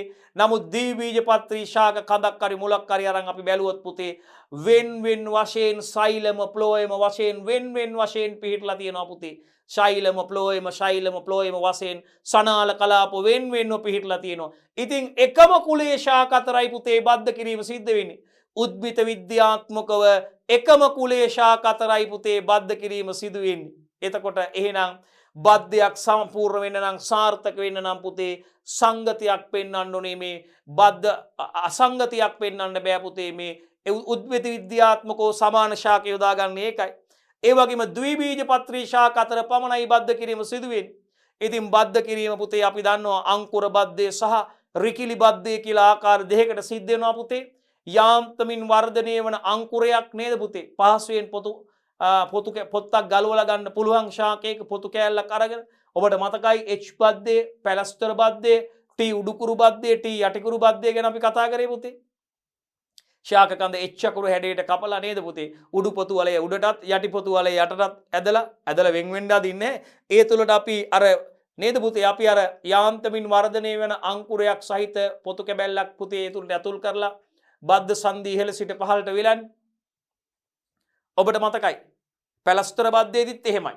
පැලස්තර බද්ධයේදී ඔබට මතකනේ ශාක කඳේ අපි පොතු කැබැල්ලක් අයින් කරලා පුතේ ඊට සමාන විශ්කම්භයකින් යුක්තු යාන්තමින් වර්ධනය වෙන අංකුරයක් සහිත පොතු කැබැල්ලක් එතෙන්ට සම්බන්ධ කරලා නේද පුතේ? අර අපි සනාල පටක ස්පර්ශ වෙන්න නේද පුතේ සම්බන්ධ කරලා පහළ සිට ඉහළට වෙලනවායි සන්ධි. ඊට පස්සේ ඒක එක කොටසින් අර අපි නව ශාකයක් විදිහට ඒක අපිට වර්ධනය කරගන්න පුළුවන්. ඒ කියන්නේ අපි කියනවා මේ සඳහා අපිට අවශ්‍ය කොටස් දෙකක් තියෙනවා. මොකද්ද? අනුජ සහ ග්‍රාහක. අපි ග්‍රාහකයේ විදිහට පැතිරුණු මූල මණ්ඩලයක් සහිත ශාකයක් තෝරගන්න. රෝගවලට ප්‍රතිරෝධී නේද පුතේ? රෝගවලට ප්‍රතිරෝධී පැතිරුණු මූල මණ්ඩලයක් සහිත ශාකයක් තමයි ග්‍රාහක ශාකයේ බවට තෝරගන්නේ. ඒ වගේම අනුජයේ විදිහට තෝරගන්නේ පුතේ අපි නේද පුතේ? අනුජයේ විදිහට තෝරගන්නේ අපි ඒ කුලයේම වැඩි අපි දන්නවා මේ හොඳ අස්වැන්නක් තියෙන ගුණාත්මක අස්වැන්නක් තියෙන පෙළකන්නේ පළදැරු ගුණාත්මක අස්වැන්නක් තියෙන නේද පුතේ? කලින් පළදැරු භෝග ශාකයකින් පුතේ අපි තෝරගන්න අනුජයේ විදියට අපි තෝරගන්නේ රිකිල්ලක් හරි මොකද්ද පුතේ? අංකුරයක් හරි. අංකුර බද්දේ නම් අපි අංකුරයක් තෝරගන්නේ. රිකිල බද්දේ නම් අපි රිකිල්ලක් තෝරගන්නේ. දුවල පුතාලා දන්නවා බද්ද කිරීම අපි සාර්ථකව පාඩම් වල කරලා අවසන්. අපි බලමු ඉදිරියට යන්න. එහෙනම් සංගත ග්‍රාහකයක් අන්න බලන්නකෝ. සංගතයි. හොඳ මේ වගේ කැම්බියම පටක ස්පර්ශ වෙලා තියෙන සංගතයි. බද්ද සංගත හොඳ සංගතියක් පෙන්වන්න ඕනේ. මේ අනුජ ග්‍රාහක සංගතියක් පෙන්වන්න ඕනේ. ඒ අතර අසංගතියක් පෙන්වනවා නම් බද්දේ සාර්ථක වෙන්නේ නැහැ පුතේ. මේ කැම්බියම පටක හොඳින් ස්පර්ශ වෙන්න ඕනේ. සනාල පටක හොඳින් ස්පර්ශ වෙන්න ඕනේ පුතේ. ඒකයි අපි කියන්නේ සංගත වෙන්න ඕනේ. සංගත ග්‍රාහකයක් අනුජයක් අතර අන්න බලන්නකෝ. අනුජයක්. එනම් මේ ග්‍රාහක අනුජ සම්බන්ධ වෙන්න ඕනේ පුතේ. සංගත වෙන්න ඕනේ. එකම කුලයේ ශාක අතර සිද්ධ වෙන්නේ පුතේ. උද්භිත විද්‍යාත්මකව සමානත් ශාක අතර වගේම පුතේ බද්ධ කිරීම සඳහා යොදාගන්නේ ද්විබීජපත්‍රී ශාක අතර පමණයි බද්ධ කිරීම සිදු කරන්නේ. මොකද ඒක බීජපත්‍රී ශාකවල තියෙන විසිරුණු සනාල කලාපනේ පුතේ. නමුත් ද්විබීජපත්‍රී ශාකවල වෙන වශයෙන් සෛලම ප්ලෝයම වශයෙන් සනාල කලාප වෙන්න පිටතට මේ දෙකක් ස්පර්ශ වෙනකොට හරියටම ඒ වගේ සනාල පටක ස්පර්ශ වෙනවා පුතේ. කැම්බීම ස්පර්ශ වීම සිද්ධ වෙනවා. එහෙනම් පුතේ සංගත ග්‍රාහකයක් හා අනුජයක් අතර අන්න බලන්නකෝ. ඒ දෙන්න සංගතයි හොඳින් ගැළපෙනවා. උද්භිත විද්‍යාත්මකව සමානයි. එහෙනම් පුතේ සංගත ග්‍රාහකයක් සහ අනුජයක් අතර අංකුර හෝ රිකිලි බද්ධයක් අන්න බලන්නකෝ. අංකුර හෝ රිකිලි බද්ධයක් එක්කෝ අංකුරයක් රයිට්. දැන් මෙහෙම ශාක කන්දේ අපි දැන් පැච් බද්ධයක් පැලස්තර බද්ධයක් බලමු. මෙහෙම කොටසක් අයින් කරලා ඒකට විස්කම්බයෙන් සමාන යාන්තමින් වර්ධනය වන අංකුරයක් සහිත පොතු කැබැල්ලක් අපි සම්බන්ධ කරලා මේ පහළ සිට ඉහළට මේ සංදිය හොඳින් වෙලනවා. රයිට්. මේ ආකාරයට පැලස්තර බද්ධයේදී. දැන් පැලුම් රිකිලි බද්ධයේදී මොකද අපි කරන්නේ? රිකිලි බද්ධයේදී මොකද අපි කරන්නේ? දැන් අපි පෝච්චියක හැදෙන නැත්නම් බඳුනක හැදෙන පැන්සලක් පමණ විස්කම්බයකින් යුක්ත අපි ශාකයක් ග්‍රාහක ශාකයක් තෝරගෙන රයිට්. ග්‍රාහක ශාකයේ පොළොව මට්ටමේ දැන් මේ පෝච්චියේ නැත්නම් බඳුනේ පොලිතින් පස් මට්ටමේ ඉඳන් අපි ඉහළින් සෙන්ටිමීටර් 20ක් 25ක් ඉහළින් ශාකයේ තිරස් කැපුමක් යොදනවා. ශාකයේ තිරස් කැපුමක් යොදනවානේ. ඉහළින් ශාකයේ තිරස් කැපුමක් යොදලා ඉහළ කොටස අයින් කරලා අපි පහළට සෙන්ටිමීටර් 5ක් පමණ හරි මැදින් පුතේ සිරස් පැලුමක් දානවා. එතකොට මෙන්න මේ සිරස් පැලුම තුළට තමයි පුතේ අපි අර ශාකයකින් කන්න දෙකේම අස්වැන්න ලබා දෙන නේද පුතේ? ශාකයකින් දළු දාන අවස්ථාවේ තෝරගන්නේ අපි වර්ධක අවස්ථාවේ තියෙන ශාකයකින් හොඳ බඩ් එකක් සහිත අංකුර කීපයක් සහිත හොඳ බඩ් එකක් මෙහෙම ඉහළින් තියෙන හොඳ බඩ් එකක් හොඳට තියෙන මේ වගේ අංකුර තියෙනවා පුතේ. ඇතුළට හොඳට බඩ් කියන හොඳට සංචිත ආහාර එහෙම සම්පූර්ණයෙන්ම මේ පිරලා තියෙන රිකිල්ලක් ගහකින් කපා ගන්නවා. ඒ රිකිල්ලේ කපාගත්ත පැන්සලක් තමයි විස්කම්බයක් සහිත රිකිල්ලක් කපාගෙන රිකිල්ල දෙපැත්ත කූඤ්ඤයක ආකාරයට රැහැලා අර අපි සිරස් පැලුම තුලට මොකද කරන්නේ? මෙන්න මේ රිකිල්ල ඇතුළු කරනවා. මේ ආකාරයට හරියටම ඇතුළු කරලා මෙතන හොඳට පුෂ්ඨ ස්පර්ශ වෙනවා. ඇතුළු කරලා මේකත් පහළ සිට ඉහළට සංදිය හොඳට බද්ධ පටි වලින් වෙලුම් පටි වලින් වෙලලා ඉහළින් අපි ගැටේ දාන්නේ ඉහළින්. මේක හොඳට සම්බන්ධ වෙනවා. එතකොට සංදිය හොඳට මෙහෙම සම්බන්ධ වෙලා තියෙනවා. එතකොට අපිට අවශ්‍ය වෙන්නේ මේ අනුජයේ ලක්ෂණ නැත්නම් රිකිල්ලේ ලක්ෂණ තියෙන ශාකයක් තමයි අපිට අවශ්‍ය වෙන්නේ. මේ පහලින් අනුජයේ මේ බද්ධ සංදියේ පහලින් එන ග්‍රාහක ශාකේන රිකිලි දළු අත ඔක්කොම අපි කඩලා අයින් කරනවා. අපිට ඕනේ මෙන්න මෙයාගේ ලක්ෂණ තියෙන අනුජයේ ලක්ෂණ සහිත නව ශාකයක් තමයි අපිට අවශ්‍ය වෙන්නේ බද්ධ කිරීමේදී. එහෙනම් හරි 12 පුතාලට පැහැදිලි විස්තරය හොඳට ඔයගොල්ලෝ දන්නවා. එහෙනම් සංගත ග්‍රාහකයා මෙතන හොඳ සංගතයි. හොඳට උද්භිද විද්‍යාත්මකව සමානයි ගැලපෙනවා. සංගත ග්‍රාහකයක් අනුජයක් අතර අංකුර හෝ රිකිලි බද්ධයක් සාර්ථක වීම සඳහා වඩාත් වැදගත් සාධකය කුමක්ද? අන්න බලන්නකො. මේ අතර සංගතියක් තියෙන්න ඕනේ. අපෙන් අහනවා සංගත ග්‍රාහකයක් අනුජයක් අතර අංකුර හෝ රිකිලි බද්ධයක් සාර්ථක වෙන්න වඩාත් වැදගත් සාධකය මොකක්ද කියලා අපෙන් අහන්නේ පුතේ. එහෙනම් අපි මේ වෙනකොටත් උත්තරේ කතා කරලා ඉවරයි පුතේ. බලන්න කැම්බියම් එකිනෙක හොඳින් සම්බන්ධ වෙන්න ඕනේ. පුතේ මේ සනාල පටක එකිනෙක හොඳින් ස්පර්ශ වෙන්න ඕනේ. මේ පටක හොඳින් ස්පර්ශ වෙන්න ඕනේ පුතේ. මේ බලන්නකො මේ බලන්නකො එතකොට ග්‍රාහක අනුජ හොඳින් සම්බන්ධ වෙන්න ඕනේ පුතේ. මේ කැම්බියම හොඳින් ස්පර්ශ වෙන්න ඕනේ මේ පටක. රයිට් ලියමු පුතේ අපි කැම්බියම් එකිනෙක හොඳින් සම්බන්ධ වෙන්න ඕනේ. හිස්තැන මත ලියන්න පුතේ. කැම්බියම් එකිනෙක හොඳින් සම්බන්ධ වීම. බලන්න කැම්බියම් එකිනෙක හොඳින් සම්බන්ධ වීම. රයිට් ලකුණු 4ක් හම්බ වෙනවා පුතේ. මොකද්ද පුතේ? කැම්බියම් එකිනෙක හොඳින් සම්බන්ධ වීම පුතේ. කැම්බියම් එකිනෙක හොඳින් සම්බන්ධ වීම ලකුණු 4ක් හම්බ වෙනවා. එහෙනම් අපි ඉදිරියට යන්න දරුවනේ. හරි. එහෙනම් B කොටසේ පළවෙනි රෝම ඉලක්කම අවසන් නේද පුතේ? අපි යනවා එහෙනම් B කොටසේ දෙවෙනි රෝම ඉලක්කමට. ග්‍රාහකයක් තෝරා ගැනීමේදී සලකා බලනු ලබන ප්‍රධාන සාධක දෙකක් නම් කරන්න කියනවා. නම් අපිට ග්‍රාහකයා. අපි ග්‍රාහකයට තමයි පුතේ අනුජයක් සම්බන්ධ කරන්නේ. එහෙම නැත්නම් අනුජයක් විදිහට තෝරගන්න අංකුරය නැත්නම් රිකිල්ල සම්බන්ධ කරන්නේ මේ ග්‍රාහකයට පුතේ. අපිට මේ පැතුරුණු මූල මණ්ඩලයක් සහිත වෙන්න ඕනේ පුතේ. හොඳින් ගැඹුරට විහිදුරු පැතුරුණු මූල මණ්ඩලයක් සහිත වෙන්න ඕනේ පුතේ. නිරෝගී ශාකයක් වෙන්න ඕනේ පුතේ. මේ ලෙඩෝග වලට ඔරොත්තු දෙන නිරෝගී ශාකයක් වෙන්න ඕනේ මේ තෝරගන්න ග්‍රාහක ශාකයේ පුතේ. ශක්තිමත් නිරෝගී ශාකයක් වෙන්න ඕනේ පුතේ. අහිතකර කාලගුණක තත්ත්වවලට ඔරොත්තු දීමේ හැකියාවක් තියෙන්න ඕනේ පුතේ. එහෙනම් ග්‍රාහකයේ ලක්ෂණ ඔබ දන්නවා බද්ධ කිරීම ගැන කතා කරද්දී. හරි අපෙන් අහන්නේ පුතේ ග්‍රාහකයක් තෝරා ගැනීමේදී සලකා බලනු ලබන ප්‍රධාන සාධක දෙකක් නම් කරන්න කියලා. බලන්න පුතේ. එහෙනම් අපි කිව්වා මනාව විහිදී ගිය මූල පද්ධතියක් තියෙන්න ඕනේ පුතේ. හොඳින් පැතිරුණු මූල පද්ධතියක් තියෙන්න ඕනේ පුතේ. පැතිරුණු මූල මණ්ඩලයක්. එහෙම නැත්නම් මනාව විහිදී ගිය මූල පද්ධතියක් තියෙන්න ඕනේ පුතේ. ඒ වගේම අහිතකර කාලගුණික තත්ත්ව දරා සිටීමේ හැකියාවක් තියෙන්න ඕනේ පුතේ. පාම්ශු රෝගවලට ඔරොත්තු දීමේ හැකියාවක් තියෙන්න ඕනේ පුතේ. අනුජයට ගැළපෙන ග්‍රාහකයක් වෙන්න ඕනේ. අනුජයත් එක්ක සංගත වෙන්න ඕනේ. උද්භිතික විද්‍යාත්මකව සමාන ශාඛා විතරයි කිව්වේ. ඒකයි අපි කිව්වේ. අනුජයට ගැළපෙන ග්‍රාහකයක් වෙන්න ඕනේ පුතේ. ඒ වගේම පලිබෝධ රෝග හා හානි වලින් තොර නිරෝගී ශාකයක් වෙන්න ඕනේ පුතේ. ඕකෙන් දෙකක් අපි ලියලා දාමු බලන්න. මනාව විහිදී කියන මූල පද්ධතියක් තිබීම. ලියමු පුතේ අපි කට්ටියම. මනාව විහිදී ගිය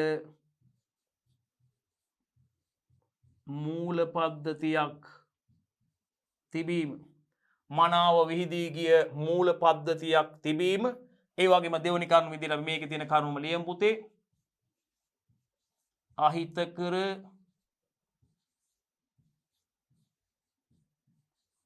කාලගුණික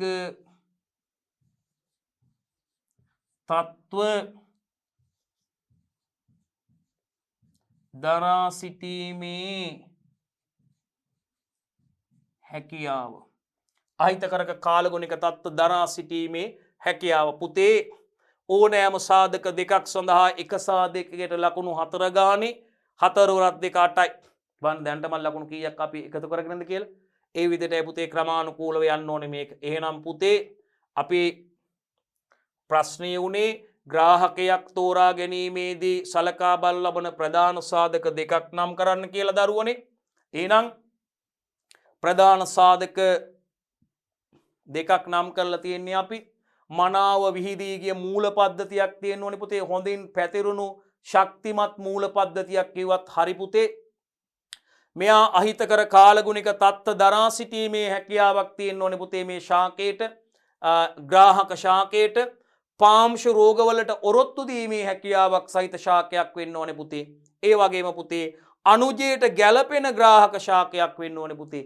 එයා අනුජයට ගැළපෙන ග්‍රාහක ශාකයක් වෙන්න ඕනේ පුතේ. ඒ වගේම පලිබෝධහා රෝගහානි වලින් තොර වෙන්න ඕනේ පුතේ. නැත්තම් නිරෝගී ශාකයක් වෙන්න ඕනේ. කවුද පුතේ? නිරෝගී ශාකයක් වෙන්න ඕනේ යා. මං හිතන්නේ ඔබට පැහැදිලි. අපි උදාහරණයක් විදියට ගත්තොත් පුතේ පැලුම් රිකිලි බද්දයක් සඳහා පුතේ රිකිලි බද්දයකදී නම් සාමාන්‍ය පැලුම් රිකිලි බද්දයක් සඳහා තෝරගන්නේ පුතේ පහසුවෙන් තුනී පොත්තක් සහිත පහසුවෙන් අර අංකුරයක් සහිත අංකුර වෙන් කරගන්න බැරි තුනී පොත්තක් සහිත ශාක තමා පුතේ මේ රිකිලි බද්දේ සඳහා යොදාගන්නේ. දැන් ශාකයක දැන් අපි කජු ශාකයක් ගත්තොත් කජු ශාකයක මෙහෙම අතු තියෙනවා පුතේ. අතු මෙන්න මේ අතු වල මේ අතු වලින් ලබා ගන්න මේවා තමයි රිකිලි විදිහට අපි කපලා ගන්න පුතේ. මේ පහළට තියෙන මේ අතු රිකිලි. මෙන්න මේ රිකිලි කපලා ගන්න පුතේ අපි. මේ රිකිලි කපලා ගන්න. ඉතින් මේ රිකිලි දලු දාන අවස්ථාවේ ගන්න නෑ පුතේ. වර්ධනය වන අවස්ථාවේ රිකිලි ගන්න. රයිට්? මේ රිකිලි තමයි කපලා ගන්න පුතේ. මේ රිකිලි වල හොඳට මේ බඩ් එකක් තියෙනවා. මේ තැන් වල පොඩ්ඩක් අර පැලිලා අංකුර කීපයක් තියෙන්න පුළුවන් පුතේ. මේ රිකිලි වල බඩ් එකක් වගේ තියෙන මේ තැන පොඩි අංකුර කිහිපයක් තියෙන්න පුළුවන් පුතේ. ඒවා වියලිලා වගේ තියෙන්න පුළුවන් මේ අංකුර තියෙන්න පුළුවන් වියලා දලු දාන අවස්ථාවේ යොදා ගන්න පුතේ. මේ රිකිලි තමයි කපා ගන්න. එතකොට දැන් අපි කජු ශාක අතර බද්දයක් යොදා ගන්නවා නම් පුතේ කජු ශාක පොත්ත තුනීනි. අපිට පහසුවෙන් අංකුරයක් වෙන් කරගන්න බෑනේ පොත්තක් ගලවලා. ඒක නිසා මේගොල්ලෝගේ රිකිලි කපා ගන්න. අංකුර නැත්තම් අපි අනුජ විදියට. එතකොට එහෙනම් මෙයාලා බද්ද කරන්න අපි යොදා ගන්න ග්‍රාහක ශාක. දැන් මෙහෙම හිතන්නකො අපිට වගා බිමක වගා කරන්න අපි හිතමු අක්කර 50ක විතර වගා බිමක සඳහා වගා කරන්න අපිට කජු පැල අවශ්‍යයි. බද්ද කජු පැල 2500ක් 3000ක් 2500ක් විතර අවශ්‍යයි කියලා හිතන්නකො. එහෙනම් අපි මුලින්ම කරගන්න ඕනේ පුතේ. අපි මුලින්ම කජු බීජ අරගෙන සාමාන්‍ය වගාවකින් කජු සාමාන්‍ය තත්ත්වයේ තියෙන කජු වගාවකින් අපි කියන කන්න එකට එක වතාවක් වගේ අස්වන ලබා දෙන කජු ශාක කජු වගාවකින් කජු බීජ අරගෙන තවන් දානවා අපි. පොලිතින් බඳුන් වල තවන් දාලා ක්‍රමානුකූලව ජලය සපේලා පොහොර සපේලා පුතේ මේ පරිසර තත්ත්ව පාලනය කළා මේගොල්ලෝ අපි අර පැන්සලක් විතර තරමට වර්ධනය වෙනකන් ග්‍රාහක ශාක විදිහට වර්ධනය වෙනකන් කජු පැල තවානක කජු පැල හදා ගන්නවා.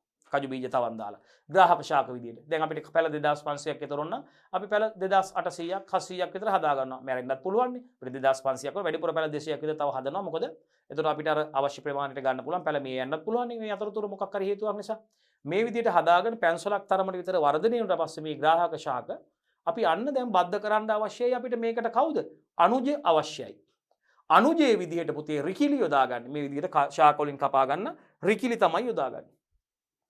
ඉතින් මේ රිකිලි දලු දාන අවස්ථාවේ තෝරගන්නේ වර්ධනය වන අවස්ථාවේ ආසන්නයේම තියෙන පෙර කන්නේ පළදාව දැරු කන්න දෙකේදීම අස්ව ගුණාත්මක අස්වැන්නක් දෙන ඒකාකාරී ගුණාත්මක අස්වැන්නක් ලබා දෙන කජු වගා කරලා තියෙන වගා භූමිකෙන් අපි කියන කන්න දෙකේදීම අස්වැන්න ලබා දෙන පෙර කන්නේ පළ දැරු වගාවකින් අපි ඔන්න රිකිලි කපා ගන්නවා. දැන් හෙට උදේ අපි බද්ධ කිරීම කරනවා නම් කලින් දවසේ හැන්දෑවේ මේ රිකිලි කපාගෙන ඇවිල්ලා අපි තෙත ගෝණියක දාලා මෙහෙම වහලා තියෙනවා උදේට බද්ධ කරන්න යොදා ගන්නවා.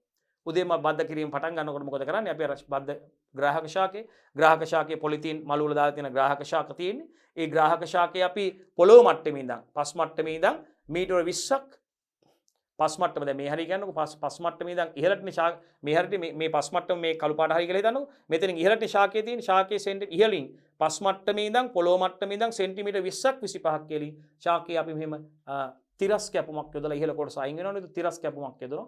තිරස් කැපුමක් යොදපුවාම ඉහළ කොටස අයින් වෙනවනේ. එතකොට අපි තිරස් කැපුමක් යොදලා පහළට සෙන්ටිමීටර් 5ක් පමණ ගැඹුරට සිරස් පැලුමක් යොදනවා. හරියටම කොටස් දෙකකට හරි මැදින් සිරස් පැලුමක් යොදනවා. සිරස් පැලුමක් යොදලා අපි අර කපාගත්ත රිකිල්ල තියෙනවනේ. රිකිල්ලේ දෙපැත්ත අපි රැහැලා දෙපැත්ත කූඤ්ඤකාකාරයට රැහැලා මේ කපාගත්ත සිරස් පැලුම තුලට ඇතුල් කරනවා පුතේ. මේ විදිහට ඇතුල් කරලා හොඳට මේක පහළ සිට ඉහළට බද්ධ සංදිය හොඳට වෙලුම් බද්ධ පටි වලින් වෙල්නවා. මේකට පොලිතින් එකකුත් ආවරණය කරලා තියෙනවා. ටික දවසක් යනකොට අපි පහලින් එන අර සංදියට පහලින් එන අතුරු කියලා අයින් කරන්න ඕනේ. මොකද අපිට මේ රිකිල්ලේ ලක්ෂණ තියෙන ශාකයක් දැක් ගන්න ඕනේ. මෙතනින් අංකුර මෙතන තියෙනවා. මෙතන ටිකක් පැලිලා මෙතනින් ටික දවසකින් අංකුර වර්ධනය වෙලා මෙතනින් එතනින් එහාට ශාකයේ වර්ධනය වෙනවා. අන්න මේ අපිට අනුජයේ ලක්ෂණ සහිත නැත්නම් මේ රිකිල්ලේ ලක්ෂණ සහිත නව ශාකයක් තමයි ඒකෙදි ලබා ගන්න අවශ්‍ය වෙන්නේ මං කියන්නේ දුවලා පුතාලාට ඉතාමත්ම පැහැදිලි පැලුම් රිකිලි බද්ධිය ගැන. හරි. එහෙනම් අපිට හරි. එහෙනම් ඕනෑම සාධක දෙකක් ඕගොල්ලෝ සඳහන් කරලා තියෙනවා නම් පුතේ එක සාධකයකට ලකුණු 4 ගානේ ලකුණු 8ක් ඒ සඳහා හිමි කරගන්න පුළුවන්. අපි ඉදිරියට යමු. හරි. ඔන්න අපි අර කතා කරපු ප්‍රශ්නේම B කොටසේ තුන්වෙනි ප්‍රශ්نين අහනවා පුතේ. මොකක්ද අහන්නේ? ඒක බීජපත්‍රී ශාකවල අංකුර වූ රිකිලි බද්ධය සාර්ථක නොවෙන්නේයි කියලා අහනවා. මේ බලන්න ඒක බීජපත්‍රී ශාකයක ගත්තොත් පුතේ ඒගොල්ලොන්ගේ විසිරුණු සනාල කලාප තියෙන්නේ. විසිරුණු සලාන කලාප හරියට දෙලුම් ගෙඩියක ඇට තියනවා වගේ දෙලුම් බීජ තියනවා වගේනේ මේ විසිරුණු සනාල කලාප තියෙන්නේ. හරියට ඒගොල්ලෝ මේ ඒක බීජපත්‍රී ශාකයක ගත්තොත් මේ බලන්නකො විසිරුණු සනාල කලාප තියෙන්නේ පුතේ. සනාල කලාප විසිරිලා තියෙන්නේ. මේගොල්ලන් අපි කියනවා මේ ඒක බීජපත්‍රී ශාකයක. මේ බලන්න. ඒක බීජපත්‍රී ශාකයක කඳක් හරි වෙන්න පුළුවන්. විසිරුණු සනාල කලාප. අපි මොනොකොට්ලෙට් නේ නැත්නම් ඩයිකොට්ලෙට් නේ කියනවා. ඉතින් මොනොකොට්ලෙට් නේ කියනවා. ඒක බීජපත්‍රී ඩයිකොට්ලෙට් නේ කියනවා. ද්විබීජපත්‍රී. හය පන්තියෙන් දැන් ශාක වර්ගීකරණය කරන්න අපි දන්නවනේ. එතකොට ද්විබීජපත්‍රී ශාකයක ගත්තොත් පුතේ මේ බලන්න වින් වශයෙන් තියෙනවා ශෛලම ෆ්ලෝයම වෙන වෙනම තියෙනවා පුතේ මේ බලන්න මේ. ඒගොල්ලොන්ගේ වින් වශයෙන් මේ කැම්බියම මේ සනාල පටක ඒගොල්ලොන්ගේ වෙන වෙනම පිහිටලා තියෙනවා පුතේ මේ ශෛලම ෆ්ලෝයම වශයෙන් වින් තියෙනවා. දැන් මේ වගේ කෙනෙක්ම ස්පර්ශනොත් හරියට මේවා ස්පර්ශනෝනේ පුතේ සනාල පටක කැම්බියම් පටක හරියට ස්පර්ශනෝනේ. මෙයා ද්විබීජපත්‍රී ශාකයක. ද්විබීජපත්‍රී ශාකයක. වින් වශයෙන් පවතින සනාල කලාප. බාණු ගෙතනම දුවල පුතාලට පැහැදිලිනේ. එහෙනම් අපිට උත්තරය එතනම පැහැදිලි. අපි යමු පිළිතුර අපෙන් අහන්නේ මොකද්ද පුතේ? අපෙන් අහන්නේ ඒක බීජපත්‍රී ශාකවල අංකුර හෝ රිකිලි බද්ධය සාර්ථක නොවන්නේයි. මෙහෙනම් මේගොල්ලොන්ගේ විසිරුණු සනාල කලාප තියෙන පුතේ ද්විබීජපත්‍රියගේ වෙන් වශයෙන් සෛලම ෆ්ලෝයම වශයෙන් වෙන් වශයෙන් පවතින සනාල කලාප පිටලා තියෙනවා. උත්තරයට යනවා. මේ බලන්න. ඒක බීජපත්‍රී ශාක කඳන් වල සනාල කලාප විසිරී පැවතීම නිසා. මේ බලන්නකො රූපයෙන් දැක්ක ඒක බීජපත්‍රී ශාකවල මේ බලන්නකො මේ කඳේ සනාල කලාප විසිරිලා පවතීම. ඒකයි හේතුව. අපි ලියමුද? ඒක බීජපත්‍රී ශාක කඳන් වල සනාල කලාප විසිරී පැවතීම නිසා. ලියමු පුතේ. ඒක බීජපත්‍රී ශාක කඳන් වල සනාල කලාප කොහොමද? විසිරී පැවතීම නිසා. ලකුණු කීයක් දීලා තියෙනවද පුතේ? 4ක් දීලා තියෙනවා. ලකුණු 4ක් දීලා තියෙනවද පුතේ? හොඳයි. ඉදිරියට යන්න අපි. C කොටසට යනවා. හොඳයි. C කොටසට යන්න අපි.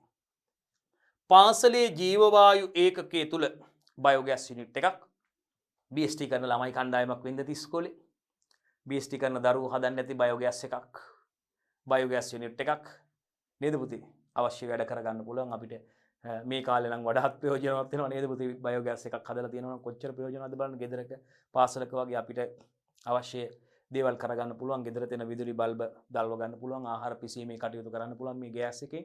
ඉතින් අපිට නොයෙකුත් ප්‍රයෝජනවත් කටයුතු සිදු කරගන්න පුළුවන් නේද පුතේ? විදුලි ජනක යන්ත්‍ර ක්‍රියාත්මක කරව ගන්න පුළුවන් නේද පුතේ? ආහාර පිසීමේ කටයුතු අපේ ගෙදර විදුලි බල්බ දල්ව ගන්න කටයුතු අපිට මේ ශක්තිය භාවිතා කරලා කරන්න, විදුලිය භාවිතා කරලා කරන්න අවශ්‍ය කටයුතු මේ බයෝගෑස් එක හරහා අපිට පහසුවෙන්ම කරගන්න පුළුවන් පුතේ. මේක හරියට අවශ්‍ය ප්‍රමාණයට උත්පාදනය කරලා තියෙනවා නම් අපේ ගෙදර තියෙන ඉවත දාන දේවල් වලින් මේ වැඩේ හරියටම සාර්ථකව කරගන්න පුළුවන් කාලීන අවශ්‍යතාවයක් විදිහට මේ ජීව වායු කියන්න පුළුවන් නේද පුතේ? ඇත්තටම ගත්තොත් අපි දන්නවා දැන් සමෝදානිත ගොවිතැන සිදුවෙන තැනක් ගත්තොත් අපි සමෝදානිත වගාවක් කියන තැනකදී ඔබ දන්නවා විශේෂයෙන්ම සමෝදානිත ගොවිතැනක් කියන්නේ භෝග වගාවත්, සත්ත්ව පාලනයත්, බල ශක්තිය උත්පාදනයත් එක විට එකපට සිදු කරන ස්ථානයක් ගොවිපලක් වගේ තැනක් අපිට ගන්න පුළුවන් පුතේ. ඉතින් ඇත්තටම මේ ජීව වායු උත්පාදනය ගැන කතා කරනකොට මේ අද කාලේ සදා ඉතාමත්ම ගැළපෙනවා පුතේ. මේ දේවල් ස්ථාපිත කරගන්න පුළුවන් නම් අපේ එදිනදා කටයුතු සාර්ථකව සිදු කර ගැනීම සඳහා ඒක ඉතාමත්ම ඵලදායී වැදගත් දෙයක් වෙනවා පුතේ. ඉතින් බලන්නකෝ පාසලේ ජීව වායු ඒකකයේ තුල බයෝගෑස් යුනිට් එකක් ස්ථාපිත කරලා අවශ්‍යතාවයට වඩා වැඩිවෙන් ජීව වායු නිපදවන බව අවශ්‍ය ප්‍රමාණයටත් වඩා වැඩිපුර බයෝගෑස් එක හැදෙනවලු බලන්නකෝ ඈ හයිලයිට් කරලා කරමු වැදගත් නිසා අපි පාසලේ ජීව වායු එකකයේ තුල පුතේ අවශ්‍යතාවයට වඩා වැඩියෙන් ජීව වායු නිපදවන බව ශිෂ්‍ය කණ්ඩායමකට දැන ගැනීමට ලැබිනි ටීම් එකේ කට්ටියට දැනගන්න ලැබිලා තියෙනවා මේකෙන් අවශ්‍යතාවයටත් වඩා වැඩිපුර බයෝගෑස් එක හැදෙනවා කියලා කවුද පුතේ මේ මීතේන් නේද පුතේ CH4 methane ජීවායුව CH4 methane right තවද වැඩිපුර නිපදවන ජීවවායුව ගබඩා කිරීම සඳහා ගබඩා ටැංකි ප්‍රමාණවත් නොවන බවද නිරීක්ෂණය කරන ලදී මලකෙලියයි වැඩිපුර නිපදුවාට මේ වැඩිපුර නිපදවන බයෝගෑස් එක මීතේන් වායුව ජීවවායුව ගබඩා කරලා තියන්න ගබඩා පහසුකම් නැහැ කියලා දරුවන්ට මේ කණ්ඩායමේ දරුවන් තීරණය කළා. මෙයට විසඳුමක් ලෙස මුදා හැරීමේ කපාට විවෘත කර එක්සෝට් වැල් එක මුදා හැරීමේ කපාට විවෘත කරලා ජීව වායුව පරිසරයට මුදා හැරීමට කමල්නම් ශිෂ්‍යයෙකු විසින් යෝජනා කරලා එකක් අපරාධයක් මේ මීතේන් එකක් ඒක තේරුමක් නැහැ. අනිත් එක මීතේන් වායුව වායු වලට එකතු වුනහම උණුසුම වැඩි වෙනවා වායු වල උෂ්ණත්වය වැඩි වෙනවා. නමුත් චතුර නම තවත් ශිෂ්‍යයෙකුට විරුද්ධ වූ අතර ජීවවායුව පරිසරයට මුදා හැරනු වෙනුවට අමතර ජීවවායු ප්‍රමාණයක් දහනය කිරීමට ඔහු යෝජනා කළේ. කොල්ලගේ හොඳ යෝජනාවක්.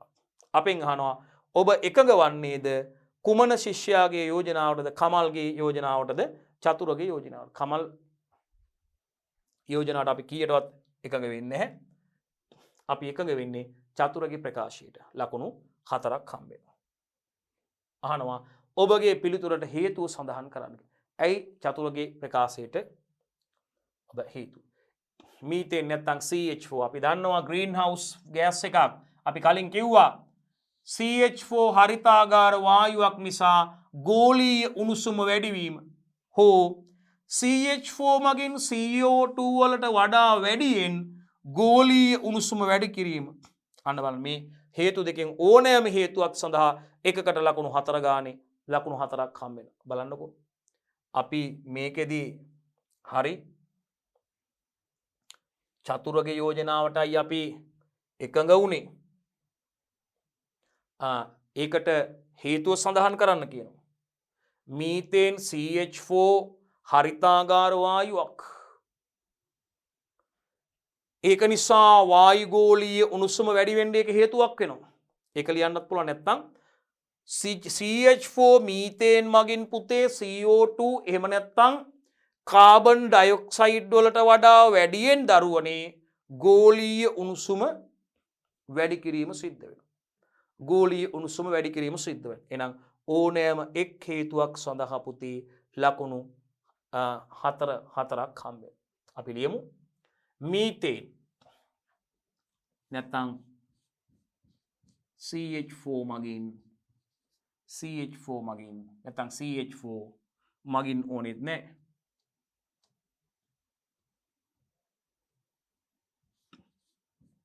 CH4 කවුද?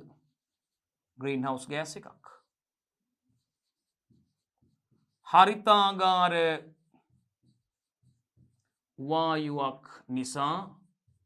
හරිතාගාර වායුවක් නිසා මොකද එකෙන් වෙන්නේ? මෙයා නිදහස් කරොත් ඒක ගෝලීය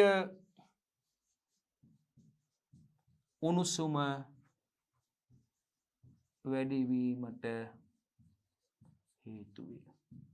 එහෙම නැතුව ඔයගොල්ලෝ ලියවනම් මීතේන් හරිතාගාර වායුවක් නිසා ගෝලීය උණුසුම වැඩිවීම හරි මීතේන් මගින් CO2 වලට වඩා වැඩියෙන් ගෝලීය උණුසුම වැඩි කිරීම කිව්වත් හරි. CO2 වලට වඩා වැඩියෙන් ගෝලීය උණුසුම වැඩි කිරීම කිව්වත් හරි දරුවෝ. මම හිතන්නේ ඔබට පැහැදිලි. අපි යනවා D කොටසට පුතේ. සෞඛ්‍ය පිළිබඳ සැලකිලිමත් මධ්‍යම පාන්තික ප්‍රජාව අතර නාගරික කෘෂිකර්මය ප්‍රචලිත වෙමින් පවතී. මරු නියමයිනේ. ඔක කාලීන ප්‍රශ්නයක් විදිහට දැනුත් අහනවා. හොඳයි පුතේ. එතකොට මේ නාගරික ගෙවතු වගාව කියපුවම ඉතාම ජනප්‍රියයි මේක. මොකද ගෙවල් වල එළවලු පළතුරු ඉතින් හදාගෙන තියෙනවා බොහොම මේක ඉතාම හොඳ අත්දැකීමක් පුතේ. ඉතින් ඒක හැමෝටම මේකට පවුලේ හැම දෙනාම කට්ටියම එකතු වෙනවා. ඉතින් ඇත්තටම එළවලු සඳහා පළතුරු සඳහා වැඩි මිලක් ගෙවන්න අවශ්‍ය වෙන්නේ. දැන් ගොඩක් තැන්වල තියෙන්නේ කෘෂි රසායනික ද්‍රව්‍ය යොදපු විෂ ද්‍රව්‍ය සහිත දේවල් පුතේ. ඉතින් කාබනික වගාවක් මේ ගෙදර ගෙවත්තක අපිට නිවසේ කරගන්න පුළුවන් පුතේ. අපේ නිවසේ හදාගන්න පුළුවන්. ඉතින් නිරෝගී සෞඛ්‍ය සම්පන්න ජීවිතයක් සඳහා ඒක හේතුවක් වෙනවා පුතේ. මානසික අස්වැසිල්ල මානසික තෘප්තියක් ඇති වෙනවා පුතේ එකෙන්. ඉතින් ඇත්තටම මේ ගැන කතා කරනකොට ගොඩාක් ගෙවල් වල අපි දැකලා තියෙනවා වහලවල් වල රූෆ් টොප් එකේ නේ ඊටාම කුඩා ඉඩකඩක ඊටාම අලංකාර ක්‍රම විදියට මේ විශේෂයෙන්ම නිර්පාංශු වගා ක්‍රම පුතේ සොයිල්ලස් කල්චර් විදියට කොහොබත් තුල ජල බඳුන් තුල අපි මේ විශේෂයෙන්ම පෙට්ටි තුල රිෆෝම් පෙට්ටි වල ජල රෝපිත වගාවන් විදිහට සංසරණය නොවන සංසරණය වන විදිහට ඇලි තුල මේවා වගා කරලා තියෙනවා. ඉතින් නිර්පාංශු වගා විදිහට කොහොබත් තුල පොල්ලෙලි චිප්ස් නේද පුතේ රොක් වූල් මේවා භාවිතා කරලා ගල් කුඩු ඒ වගේ දේවල් භාවිතා කරලා මේ නිර්පාංශු වගා විදිහට මේවා ඉතාම ජනප්‍රියයි ගෙවතු වගා විදිහට මේ නාගරිකව තාම ජනප්‍රියව මේවා සිදු කරගෙන යනවා පුතේ. ඇත්තටම මේක මේ ආහාර සුරක්ෂිතතාවය ඇති කරන්න හොඳයි පුතේ. ඇත්තටම ගෙදර ඉතුරුවක් ගෙදරට ඒ වගේම සෞඛ්‍ය සම්පන්න නිරෝගිමත් ජීවිතයක් ගත කරන්න මේකෙන් අවස්ථාව ලැබෙනවා ජනතාවට. රයිට් අපි බලමු මේකෙන් අහලා තියෙන ප්‍රශ්න මොකද්ද? ඒක කාලීන ප්‍රශ්නයක් පුතේ. මේක කාලීනයි නිතරම අහනවා. හැම අවුරුද්දකම වගේ මේ වගේ ප්‍රශ්න දැන් අහන්න යොමු වෙලා තියෙනවා පුතේ. ඉතින් මේක තමයි ඇත්තටම මේ අනාගත ලෝකයේ හමුවේ තියෙන ආහාර අර්බුදයට විසඳුම පුතේ. අපි ගෙවත්තෙන්ම පටන් ගන්න පුළුවන් නම් මේක නිවසෙන්ම පටන් ගන්න පුළුවන් නම් පුතේ අපිට අඩු ඉඩක අඩු ශේෂ්ඨඵලයක් තුල වැඩි ඵලදාවක් ලබා ගන්න පුළුවන් නම් පුතේ මේ වැඩි වෙන ජනගහනයට අනුව මේ ආහාර සුරක්ෂිතතාවය ඇති කර ගැනීම සඳහා හොඳ ට්‍රෙන්ඩ් එකක් විදිහට අපිට මේක කියන්න පුළුවන්. හොඳයි දී පුතා අපි බලමු. එතකොට දරුවනේ අපිට කතා කරන්න පුළුවන් අපෙන් අහන්නේ සෞඛ්‍ය පිළිබඳ හින්ට් එකක් දෙනවා අලුත් කොටසන්නේ පුතේ D කොටසනේ. අලුත් කොටසේ හින්ට් එකක් දෙනවා පුතේ. සෞඛ්‍ය පිළිබඳ සැලකිලිමත් මධ්‍යම පාන්තික ප්‍රජාව අතර නාගරික කෘෂිකර්මයේ ප්‍රචලිත වෙමින් පවතී. අපෙන් අහනවා ශ්‍රී ලංකාව තුල නාගරික කෘෂිකර්මය ජනප්‍රිය වීමට ප්‍රධාන හේතු දෙකක් සඳහන් කරන්න කියලා කියනවා. අපි යමු උත්තරේට. ශ්‍රී ලංකාව තුල නාගරික කෘෂිකර්මයේ ජනප්‍රිය වීමට ප්‍රධාන හේතු දෙකක් සඳහන් කරන්න කියලා. මෙන්න බලන්න. එකක් ගෙවතු අලංකරණයට වැදගත් වෙනවා. ඉතින්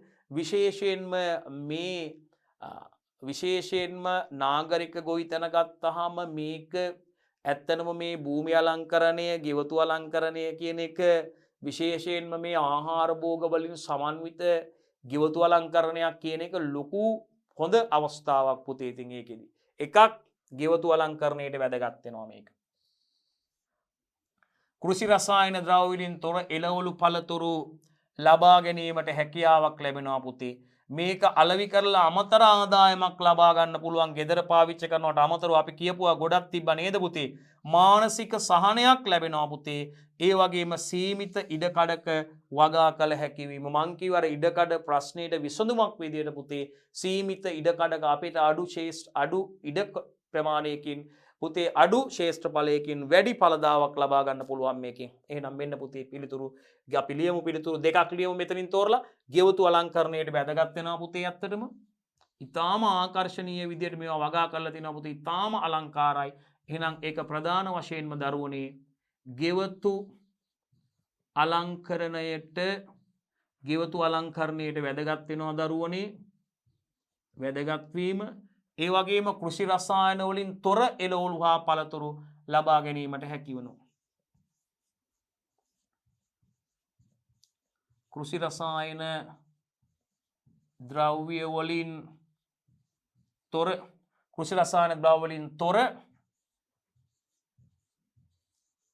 එළවලු හා පළතුරු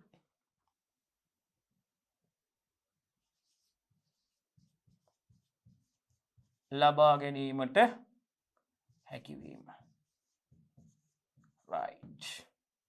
එහෙනම් ගෙවතු අලංකරණයට වැදගත් වෙනවා දුවේ පුතේ කෘෂි රසායන ද්‍රව්‍ය වලින් තොර එළවලු හා පළතුරු ලබා ගැනීමට හැකියාව තියෙනවා පුතේ. අමතර ආදායමක් ලබා ගැනීමට හැකියාව තියෙනවා. ඒ වගේම මානසික සහනයක් ලැබීම සහ අපි කියපු සීමිත ඉඩකඩක වගා කරන්න පුළුවන් පුතේ. සීමිත ඉඩකඩක වගා කරන්න පුළුවන්. නැවත පහුගිය විභාග ප්‍රශ්න වල අහලා තිබේවා. නැවත පසුගිය අවුරුදු වල අහලා තියෙනවා පුතේ. මෙවරත් එහෙමයි. ඒක නිසා මතක තියාගන්න මේ දේවල් අහන්න පුළුවන්. සුළු සුළු වෙනස්කම් තියෙන නිසා හොඳම දේ තමයි ඔබ වැඩිපුර මේ ප්‍රශ්න පත්‍ර වලට පිළිතුරු සපයන එක. 2. නිවසේදී පිළියෙල කළ හැකි හා නාගරික ගෙවතු වගාවේදී භාවිතා කළ හැකි කාබනික පලිබෝධනාශකයක් නම් කරන්න කියලා. අප්පා නියමයි නේද? බලන්නකො කාබනික පලිබෝධනාශකයක් පුතේ අපිට කොහොඹට නිස්සාරකේ යොදා ගන්න පුළුවන් පුතේ. කොහොඹ ශාකයේ ඇසිඩ් රැක්ටින් කියන කෘමිනාශක ගුණය සහිත රසායනිකයක් තියෙනවා පුතේ. ඉතින් මේ කොහොඹට නිස්සාරකයේ ගොඩාක් මේක ව්‍යාපෘතියක් විදිහට ලංකාවේ විවිධ ප්‍රදේශවල භාවිතා කළ ගොවියන් අතර අදටත් තියෙනවා පුතේ. භෝග වගාව සඳහා වී වගාව වගේම අනෙකුත් භෝග වගාවන් සඳහා සාර්ථකව මේක යොදා ගන්නවා ලංකාවේ ගොවියන්. ඉතින් කොහොඹට නිස්සාරකයේ යොදා ගන්න පුළුවන් පුතේ. ඒ වගේම අපිට යොදා ගන්න පුළුවන් දරුවනේ දුම්කොළ නිස්සාරකයේ සුදුලුණු නිස්සාරකයේ යොදා ගන්න පුළුවන් දරුවනේ. ඉතින් ඒ වගේ යොදා ගන්න පුළුවන් අවස්ථා කිහිපයක් අපි තියෙනවා. අපි පිළිතුරට ගිහින් බලමුද මේ පුතේ. අපෙන් අහන්නේ නිවසේදී අපිට පිළියෙල කරගන්න පුළුවන් නාගරික ගෙවතු වගාවේදී භාවිතා කළ හැකි කාබනික පලිබෝධනාශකයක් අහන්නේ. බලන්නකො පුතේ. ඉතින් කොච්චර වටිනවද කියලා මේ දේවල් සාර්ථකව පාලනය කරන්න පුළුවන් පුතේ. මේක නියමාකාරයෙන් වැඩේ කරනවා නම් උනන්දුව කැපවීමයි අවශ්‍ය වෙන්නේ. රයිට් හරි. මෙන්න පුතේ අපි කියපු එක කොහොඹට නිස්සාරකයේ පුතේ කොහොඹ ශාකයේ ඇසිඩ් රැක්ටින් කියන මේ පලිබෝධනාශක ගුණය සහිත රසායනිකයක් අන්තර්ගතයි පුතේ. ඒ වගේම කොහොඹ තෙල්, ඒ වගේම පුතේ ගාලික් ඇසිඩ් එක, සුදුලුණු නිස්සාරකය, දුම්කොළ නිස්සාරකය යොදා ගන්න පුළුවන් පුතේ. අමු ගොමසාරය, ඒ වගේම අරලිය මල්සාරය පුතේ. ඒ වගේම කනේරු ඇටසාරය, බුලත් කොළ නිස්සාරකය, අනෝදා පත්‍රසාරය බලන්න බහලවත් නැතිව තියෙනවා සමහර ඒවා.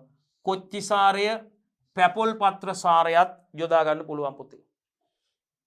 මේකෙන් අපෙන් අහන්නේ ඕනෑම එකක්නේ පුතේ අහන්නේ. බලන්නකෝ අපි කෙලින්ම ලියමුකෝ වැදගත්ම කෙනෙක් කොහොඹට නිස්සාරකය කියලා. ලියමු පුතේ අපි කට්ටියම.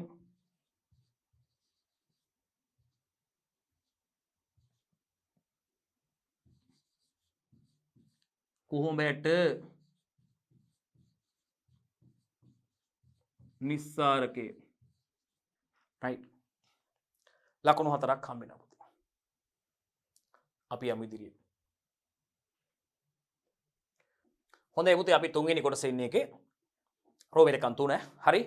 ඒතර ආහාර භෝග වලින් නිර්මිත භූදර්ශනයේ එඩිබල් ලෑස්කීප් එන්නේ එක වාසි දෙකක් ලයිස්තුගත කරන්න කියනවා.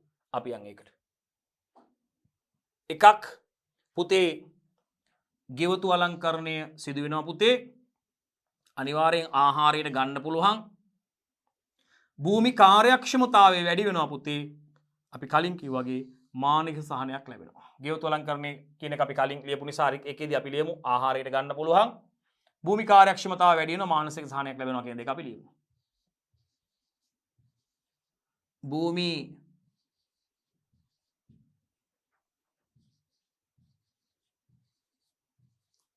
කාර්යක්ෂමතාව වැඩිවීම, භූමි කාර්යක්ෂමතාව වැඩිවීම, ඒ වගේම ලියමු දරුවනේ මානසික සහනයක් ලැබීම. මානසික සහනයක් ලැබීම. හරි. ගෙවතු අලංකරණය සිද්ධ වෙනවා පුතේ. එක වාසියක් මේකෙන්. ඒ වගේම ආහාරයට ගන්න පුළුවන් පුතේ එක වාසියක්. භූමි කාර්යක්ෂමතාව වැඩි වෙනවා.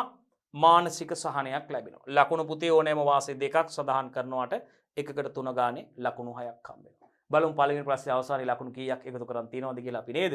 රයිට් හරි. ඊ කොටස යනවා පුතේ. බලන්න.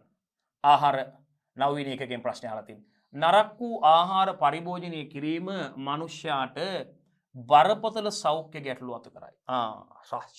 නරක් වූ ආහාර අනුභවය කිරීම. රයිට් පුතේ මේ ආහාරයක තත්ත්වය ගැන කතා කරනකොට මේ ආහාර නරක් වීම කියන අපේ නවවන පාඩමින් පුතේ ප්‍රශ්නය අදාළවයි අහලා තියෙන්නේ පුතේ. අපි දන්නවා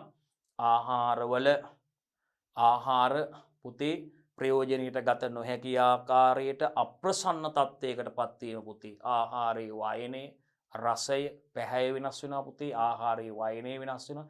වැඩි යෝන්නේ බලන්නකො හොඳටම මේ රස්නේ වැඩි කාලයක් ගෙන හොඳටම සූර්යාලෝකයේ පතිත වෙන ඉර මුදුන් වෙන හොඳටම අපි කියන අවුව වැඩි කාලයක බලන්නකො දැන් වර්ෂාපතනේ අඩු අධික උෂ්ණත්වයේ අධික කාලවල බලන්නකො දැන් අම්මලා උදේට හදලා පරිප්පු එකක් හදලා තියලා අපි දැන් ඉස්කෝලේ ගිහිල්ලා ඇවිල්ලා කන්න යනකොට බත් එක අවුලක් නෑ අපි මේ කන්න යනකොට අපි කියනවා ඊයේ මේ ඇලෙනවා පරිප්පු කියන අඹුල් රහයි ඊයේ ඇලෙනවා කියනවා බලන්නකො මේ රස වෙනස් වෙලා තියෙනවා වයනේ වෙනස් වෙලා තියෙනවා පැහැය පාටත් අමුතු නිකන් උදේ තිබ්බ පාට නෙවෙයි අපි කියනවා අපි කාලා කෙලත් ගන්නවා ඊයේ මේ ඇලෙනවා කියලා මේ පරිප්පු එක නමුත් සීතල දවසක කියන්නේ මේ උෂ්ණත්වය අඩු මේ ටිකක් වර්ෂාව අධිකව තියෙන කාලෙක අම්මලා මේ උදේ පාන්දර වෙන පරිප්පුව අපිට දවල් 2-3 වෙනකොට ඉස්කෝලේ ඇවිල්ලා පහව සමහරට පන්තිත් ගිහලා ඇවිල්ලා හැන්දෑවේ කන්න පුළුවන්. අම්මලා රත් කරලා දෙනවා. ෂා මාරු පරිප්පු දැන් දෙවි කියලා අපි අහනවා නේද පුතේ? ඉතින් ඒ තරම් ඒක අපිට ආහාරය නරක් වෙලා නැහැ. ආහාර මේ නරක් වීමට හේතු වන ශුද්ධ ජීවීන්ගේ ක්‍රියාකාරීත්වයේ පුතේ මේ උෂ්ණත්වයේ මත පුතේ ඒ ප්‍රශස්ත උෂ්ණත්ව තත්ත්වය යටතේ වැඩෙන ශුද්ධ ජීවීන් ක්‍රියාත්මක වීම නිසා ඔන්න ඒ ආහාර නරක් වෙන්න පටන් ගන්නවා. එහෙනම් උෂ්ණත්වය කියන සාධකයක් මේ ආහාර නරක් වීමට බලපානවා. දැන් ওই නුවරඑළිය පැත්තේ එහෙම කියනවා සමහර කට්ටිය මේ බත් මුට්ටියක් උයාගත්තාම දවස් 2-3ක් තියාගෙන කන්න පුළුවන් මේ සීත අධික කාලෙක. ෆ්‍රිජ් එකේ දාන්න ඕනෙත් නැහැ. නරක් වෙන්නේ නැහැ. ඉතින් මේ ප්‍රශස්ත උෂ්ණත්ව තත්ත්වය යටතේ පුතේ ඒ ශුද්ධ ජීවීන්ගේ ක්‍රියාකාරීත්වය වර්ධනය වෙනවා වගේම ඒ අඩු උෂ්ණත්වවලදී ඒ ක්‍රියාකාරීත්වය අඩාල වීම නිසා ඒ ආහාර පරිරක්ෂණය වීම සිද්ධ වෙනවා. කල් තියා ගන්න පුළුවන් හැකියාවක් තියෙනවා මං හිතන්නේ. එතකොට මං හිතන්නේ මේ අනිවාර්යෙන්ම එහෙම තමයි. රයිට් මං හිතන්නේ ඔබට ඒක ඔබේ ජීවිතයේ මේ අත්දැකීම තියෙනවා. රයිට් හරි. බලන්න පුතේ එතකොට දරුවනේ මේ ආකාරයට නරක් වූ ආහාර පරිභෝජනය කිරීම පුතේ අපි දන්නවා මනුෂ්‍යයාට බරපතල සෞඛ්‍ය ගැටලු ඇති කරනවා පැහැදිලිවම පුතේ. නරක් වූ ආහාර මගින් සමහරට මරණය පව ඇති වෙන්න පුළුවන් පුතේ මේ ව්‍යාධි ජනක ශුද්ධ ජීවීන් මේ මත ක්‍රියාත්මක නිසා මේ තත්ත්වය ඇති වෙන්න පුළුවන් පුතේ. රයිට් වොමිට් වෙන්න පුළුවන් ඩයරියා වෙන්න පුළුවන්. ඒ වගේ තත්ත්වය ඇති වෙන්න පුළුවන් පුතේ. ආහාර විෂවීම ආහාර අපි දන්නවා ආසාදන වගේ හේතු වෙන්න පුළුවන් මේ නරක් වූ ආහාර නිසා. සමහර ආහාර නිසා ඒක අපි වෙනම කතා කරනවා මෙතනදී බලමු. නරක් වූ ආහාර පරිභෝජනය කිරීම මනුෂ්‍යයාට බරපතල සෞඛ්‍ය ගැටලු ඇති කර අපෙන් අහනවා ආහාර නරක් වීම සිදු කරන භෞතික සාධක දෙකක් සඳහන් කරන්න කියලායි අපෙන් අහන්නේ.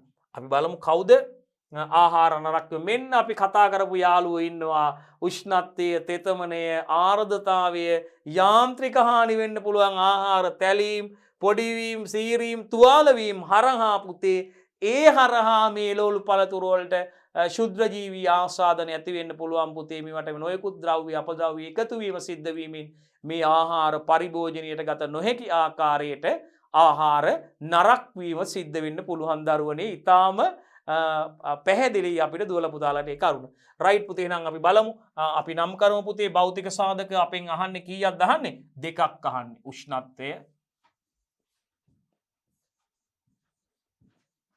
උෂ්ණත්වය තෙතමනය. රයිට්. එහෙනම් මෙන්න ප්‍රශ්නේ අපේ ආහාර නරක් වීම සිදු කරන භෞතික සාධක දෙකක් අහන්නේ පුතේ ලියමු අපි. උෂ්ණත්වයේ භෞතික සාධකයක් තෙතමනය ඒ වගේම ආර්ද්‍රතාවයේ වායු අඩංගු ජල වාෂ්ප සංයුතිය නේද පුතේ? ඒ වගේම යාන්ත්‍රික හානි පුතේ තැලීම් වෙන්න පුළුවන් නේද? පොඩි වීම, සීරීම්, තුවාල වීම මගින් ආහාර තුලට මේ අපද්‍රව්‍ය ශුද්ධ ජීවීන් ඇතුළු වීම නිසා ඒක ආහාර නරක් වීමට හේතු වෙන්න පුළුවන් පුතේ. ඕනෑම සාධක දෙකක් සඳහා පුතේ ලකුණු 2/2 4ක් හම්බ වෙනවා ඒකට. එහෙනම් පැහැදිලි අපිට ඒක දරුවන්ට පැහැදිලිවම අවබෝධ වුණා. හරි. දෙක කොටස. මෙන්න බලන්න. ස්වයං ඔක්සිකරණය ස්වයං සිද්ධව ස්වයං සාධකව පුතේ ඔක්සිජන් සමග සම්බන්ධ වීම. බලන්න අපෙන් අහනවා මේ ඔක්සීකරණය කියන්නේ පුතේ ඔක්සිජන් සමග සම්බන්ධ වීම එකතු වීම ඔක්සිහරණය කියලා කියන්නේ අපි දන්නවා ඔක්සිජන් ඉවත් වීම. ඔක්සිකරණය ස්වයං ඔක්සිකරණය පුතේ ස්වයංව සිද්ධ වෙනවා. මොකද බලපෑමකින් තොරව ස්වයං සාධකව ස්වයංව සිද්ධ වෙනවා පුතේ. ස්වයං ඔක්සිකරණය යනු කුමක්ද කියලා අපෙන් අහනවා. අපි යමු ඉදිරියට. මේ බලන්න. ඔක්සිජන් ඇති විටකදී පුතේ ඔක්සිජන් තියෙන අවස්ථාවක කාමර උෂ්ණත්වයේදී යම් ද්‍රව්‍යයක් රූම් ටෙම්පරේචර් එක සාමාන්‍ය කාමර උෂ්ණත්වයේදී යම් ද්‍රව්‍යයක් ඕපපාතිකව ස්වයංව ඉබේව පුතේ ඔක්සීකරණයට ලක්වීමයි පුතේ ස්වයං ඔක්සිකරණය කියලා කියන්නේ. රයිට් දුවලා පුතාලා ලියාගමු පැහැදිලිවම පුතේ. කවුද ස්වයං ඔක්සිකරණය කියන්නේ කියලා අපි ලියාගමු පුතේ බලන්න. මේ බලන්න පුතේ ඔක්සිජන් ඇති විටකදී බලන්න ඔක්සිජන් පවතින විටක ඔක්සිජන් ඉන්න ඕනේ පුතේ ඔක්සිකරණය වෙන්න. ඔක්සිකරණයේදී ඔක්සිජන් එක්ක එකතු වෙනවා නැත්තම් සම්බන්ධ වෙනවා දුවේ පුතේ ඔක්සිහරණයේදී වෙන්නේ ඔක්සිජන් ඉවත් වීමක්. ඔක්සිකරණ ඔක්සිහරණ. රයිට්? හරි රසායන විද්‍යාවේදී තව වැඩිදුරක ඉගෙන ගන්නවා අපි ඉලෙක්ට්‍රෝන පිට කරනකොට ඔක්සිකරණය වෙන්නේ ඉලෙක්ට්‍රෝන ලබා ගන්නකොට ඔක්සිහරණය වෙන්නේ කියලා අපි ඒක වෙනම කතා කරනවා. ඒක වෙනම කතාවක්. මෙතෙන්ද අපිට ඒක එච්චර අවශ්‍ය වෙන්නේ නැහැ. ඒකින්ද අපි මේක මෙතනදී මෙහෙම කතා කරමු. එහෙනම් ස්වයං ඔක්සිකරණය කියලා කියන්නේ දුවේ පුතේ බලන්නකෝ ඔක්සිජන් ඇති විටකදී බලන්න ඔක්සිජන් ඉන්න අවස්ථාවක කොහෙද? කාමර උෂ්ණත්වයේදී හරිද? යම් ද්‍රව්‍යයක් ඕපපාතිකව එහෙම නැත්නම් ඉබේම ඔක්සිකරණයට ලක්වීමයි. අන්න බලන්න කොහොමද පුතේ? කවුරු ඉන්නකොටද මොකද්ද මේ තත්ත්ව? ඔක්සිජන් ඇති විටක ඔක්සිජන් ඉන්න ඕනේ. ඒ වගේම කොහෙදද? කාමර උෂ්ණත්වයේදී රූම් ටෙම්පරේචර් එකේදී කාමර උෂ්ණත්වයේදී කවුද? යම් ද්‍රව්‍යයක් පුතේ ඕපපාතිකව එහෙම නැත්නම් ඉබේම ඔක්සිකරණයට ලක්වීම තමයි පුතේ ස්වයං ඔක්සිකරණය කියලා කියන්නේ. අපි ලියමු එහෙනම්.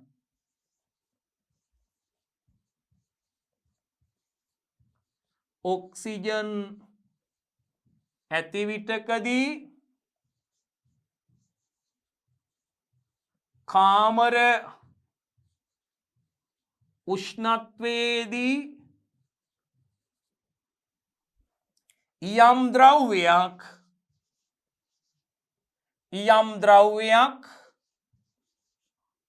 ඉබේම මොකද ඔක්සීකරණයට ලක්වීමයි. රයිට් හරි. විස්තරේ පැහැදිලි නේද පුතේ? රයිට් හරි. එහෙනම් ඔක්සිජන් තියෙන වෙලාවක කාමර උෂ්ණත්වයේදී යම් ද්‍රව්‍යයක් පුතේ ඕපපාතිකව නැත්නම් ඉබේම ඔක්සිකරණයට ලක්වීමයි පුතේ ස්වයං ඔක්සිකරණය කියලා අපි හඳුන්වන්නේ. රයිට්. තුන්වෙනි ප්‍රශ්නයෙන් අපෙන් අහනවා ස්වයං ඔක්සිකරණය වැළැක්වීමට යොදා ගන්නා ක්‍රමයක් නබන. ඉතාම හොඳ ප්‍රශ්න. මේ දේවල් සිද්ධාන්ත කොටස් වල ඉගෙනගෙන තියෙන්න ඕනේ, අවබෝධය තියෙන්න ඕනේ. ඉගෙන ගත්ත දේවල් ස්මරණය කරන්න, මතක් කරන්න. ඉතින් මම එකපාරට මේ වගේ දෙයක් අපිට කරන්න ගියොත් එහෙම සමහරට ඉගෙනගෙන තියෙන දේවල් වලත් අමතක වෙන්න පුළුවන්. ඒකයි කියන්නේ මේ ප්‍රශ්න පත්‍ර වල උත්තර ලියලා හුරුවක් තියෙන්න ඕනේ කියලා පුතේ. හොඳින් ප්‍රශ්න පත්‍ර වලට උත්තර ලියලා ඔබ පුරුදු වෙලා ඉන්න ඕනේ පුතේ. මනා හුරුවක් ඔබට තියෙන්න ඕනේ. රයිට්. අපෙන් අහනවා ස්වයං ඔක්සිකරණයේ වැළැක්වීමට යොදා ගන්න ක්‍රම සඳහන් කරන්න කියලා. මේ ඔක්සිජන් එක්ක එකතු වුණොත් නේ පුතේ නරක වෙන්න පුළුවන් වෙන්නේ. දැන් අපි අර නේද පුතේ අපි කියන ඔක්සිජන් වලට නිරාවරණාම තෙල් මුඩු වෙනවා කියලා කියනවා. අප්‍රසන්න ගන්ධයක් ආ රසයක් එනවා කියලා කරන. ස්වයං ඔක්සිජන් එක එකතු වුණාම අපි කියනවා මේවා නරක වෙන්න පුළුවන් ආහාර. එහෙනම් අපෙන් අහනවා ස්වයං ඔක්සිකරණයේ වැළැක්වීමට යොදා ගන්නා ක්‍රමයක් නම් කරන්න කියලා. කෙලින්ම ප්‍රතිඔක්සිකාරක යොදන්න පුළුවන්. ඔක්සිකරණය වළක්ව ගන්න ප්‍රතිඔක්සිකාරක යොදන්න පුළුවන්. රික්තක ඇසුරුම්කරණය කරන්න පුළුවන්. රික්තක ඇසුරුම්කරණයේදී මොකද්ද කරන්නේ පුතේ? ඉස්සෙල්ලාම ඇසුරුම තුලට අපි කියමු ආහාරයක් කියමුකෝ. ආහාරයේ ඇසුරුම තුලට දානවා. පොලිතීන් බෑග් එකක් කියනකොට අදාළ ගේජ් එක ඝනකම සහිත පොලිතීන් බෑග් එක ඇතුළට අපි ආහාරය දාලා මොකද කරන්නේ වැකියුම් මැෂින් එකකින් තියනවා ඒක කට දැකලා වැකියුම් මැෂින් එකෙන් තිබ්බට පස්සේ මොකද වෙන්නේ මේ ඇසුරුම තුළ තියෙන වාතය සම්පූර්ණයෙන්ම ඉවත් කරලා වැකියුම් වෙලා ඒ ඇසුරුම සීල් වීම සිද්ධ වෙනවා මේකෙදි සීල් වීම පරිපූර්ණයි හරිද වායු හෝමාරුවට ප්‍රතිරෝධී ඇසුරුම් ද්‍රව්‍ය තමයි යොදා ගන්න ඕනේ පොලිඑතිලීන් වගේ දේවල් ඉතින් නියම ගණකමක් තියෙන්න ඕනේ පොතේ විශේෂයෙන්ම අපිට මේ වැකියුම් බහින්නේ නැති දැන් කටු තියෙන මාළු මස් වගේ දේවල් මේකේ දාන්න බෑ කටු නැති කටු ඉවත් කරන ටූනා මසුන් ඒ මස් දාන්න පුළුවන් කටු රහිත දැන් ඉස්සෝ වගේ දේවල් දැම්මොත් ඔය කටු ඇනිලා වැකියුම් බහින්න පුළුවන් දැන් මේ රික්ත කැසුරුම් කරණය කරලා තියෙන ආහාර ද්‍රව්‍ය විදිහට අපි කජු කැෂියු තියෙන්නේ කජු green peas රට ඉඳි sausages meat balls කටු ඉවත් කරන ලද ටූනා මසුන් මේ විදිහට ඔබ ඕන තරම් දැකලා ඇති රික්ත කැසුරුම් කරණය කරලා තිනවා. ඒතර මේ ඇසුරුම තියලා තියෙන වාතය සම්පූර්ණයෙන්ම ඉවත් කරනවා. ඒතර ආයේ ඇතුලේ වාතයේ ශුද්ධ ජීවීන් ඉන්න විදිහක් නෑ ඇතුලේ තියෙන වාතයත් එක්ක ඉවත් වෙලා තියෙන්නේ. ඇතුලට මේ ඇතුලට වාතයට ඇතුල් වෙන්නත් බෑ ඇසුරුම පරිපූර්ණ සීල් වීම සීල් වෙලා තියෙන්නේ. ඇසුරුම තියලා තියෙන වාතය සම්පූර්ණයෙන්ම පහ ඉවත් කරලා ඇසුරුම සීල් වෙලා තියෙන්නේ. ඒකයි රික්ත කැසුරුම් කරන එක. ඔබ දැකලා ඇති green peas. දැන් sausages පැකට් එකක් එහෙම නිකන් හැකිලිලා වගේ තියෙන්නේ. අපි හිතන්නේ මේ ආහාරයේ හැකිලීමකටවත් මොකක්වත් සිද්ධ වෙන්නේ නැහැ. ඇසුරුම කපලා විවෘත කරපුවාම අර ආහාර sausages කරලා ඒ විදිහටම පේනවා. අපි හිතන්නේ මේ රටේ ඉඳියා නැමිලා ඇති හැකිලිලා ඇති කජු කැඩිලා ඇති. එහෙම මොකුත් වෙලා නැහැ. අර හැකිලිලා වගේ තිබ්බට ඇතුලේ තිබ්බ වාතය සම්පූර්ණයෙන්ම ඉවත් කරලා වාතය ඉවත් සම්පූර්ණව පහ ඉවත් කරලා ඇසුරුම සීල් වෙලා තියෙන්නේ. ඒකේ නැවුම් බව සුරක්ෂිතව තියෙනවා ආහාරය හැකිලීමකට මොකොත් බඳුන් වෙන්නේ නැහැ. එහෙනම් අපිට ස්වයං ඔක්සිකරණය වළක්ව ගන්න පුළුවන් ක්‍රම විදියට පුතේ ප්‍රතිඔක්සිකාරක යෙදීම සිදු කරන්න පුළුවන්. රික්තක ඇසුරුම්කරණය අපි කියනවා වැකියුම් පැකේජින් එක ගන්න පුළුවන්.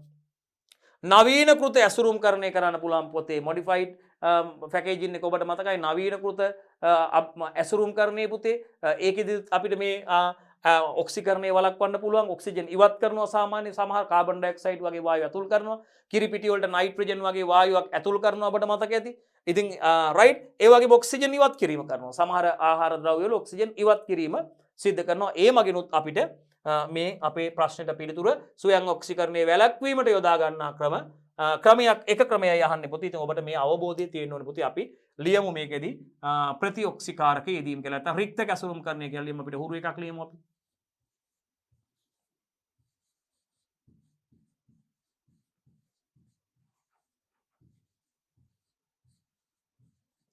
රික්ත කැසුරුම්කරණය කියලා අපිට ලියන්න පුළුවන්. හරි. එහෙනම් මෙන්න පුතේ අපිට ඔක්සිකරණය ස්වයං ඔක්සිකරණය වැළැක්වීමට යොදා ගන්න ක්‍රම වලයි පුතේ අපි ඉන්නේ. රයිට්. එක ප්‍රතිඔක්සිකාරක යොදන්න පුළුවන් පුතේ. රික්තක ඇසුරුම්කරණය භාවිතා කරන්න පුළුවන් පුතේ. නවීනකෘත ඇසුරුම්කරණය භාවිතා කරන්න පුළුවන් පුතේ. ඔක්සිජන් ඉවත් කරන්න පුළුවන් ඇසුරුම තුළ. ඉතින් මේ ඕනෑම ක්‍රමයක් සඳහන් කරන්න කියලා තියෙන පුතේ අපිට එකකට ලකුණු 4ක් හම්බ වෙනවා. ලකුණු 4ක් හම්බ වෙනවා පුතේ. හොඳයි ඉදිරියට යමු පුතේ. F කොටසට යනවා පුතේ අපි ආහාර අපමිශ්‍රණය කිරීම ගැනයි පුතේ කතා කරන්නේ. අපමිශ්‍ර වූ ආහාර අපි මේ ගැන අහලා තිනවා. ඔබ අහලා ඇති මේ මිරිස් කුඩු වලට ගඩොල් කුඩු මිශ්‍ර කරපු අවස්ථාවක්. ඒ වගේම මේ ඇත්තටම සිදු වෙලා තියෙන දේවල් කවුරු හරි හිතනම මොන පිස්සුද මේ ව්‍යාපාර වල නිරත වෙලා ඉන්න අයත් කියන්න පුළුවන් කොහෙද මේ නමුත් මේ රටේ ලංකාවේ සමාජයේ සිදු වෙලා තියෙන දේවල් පුතේ මේවා.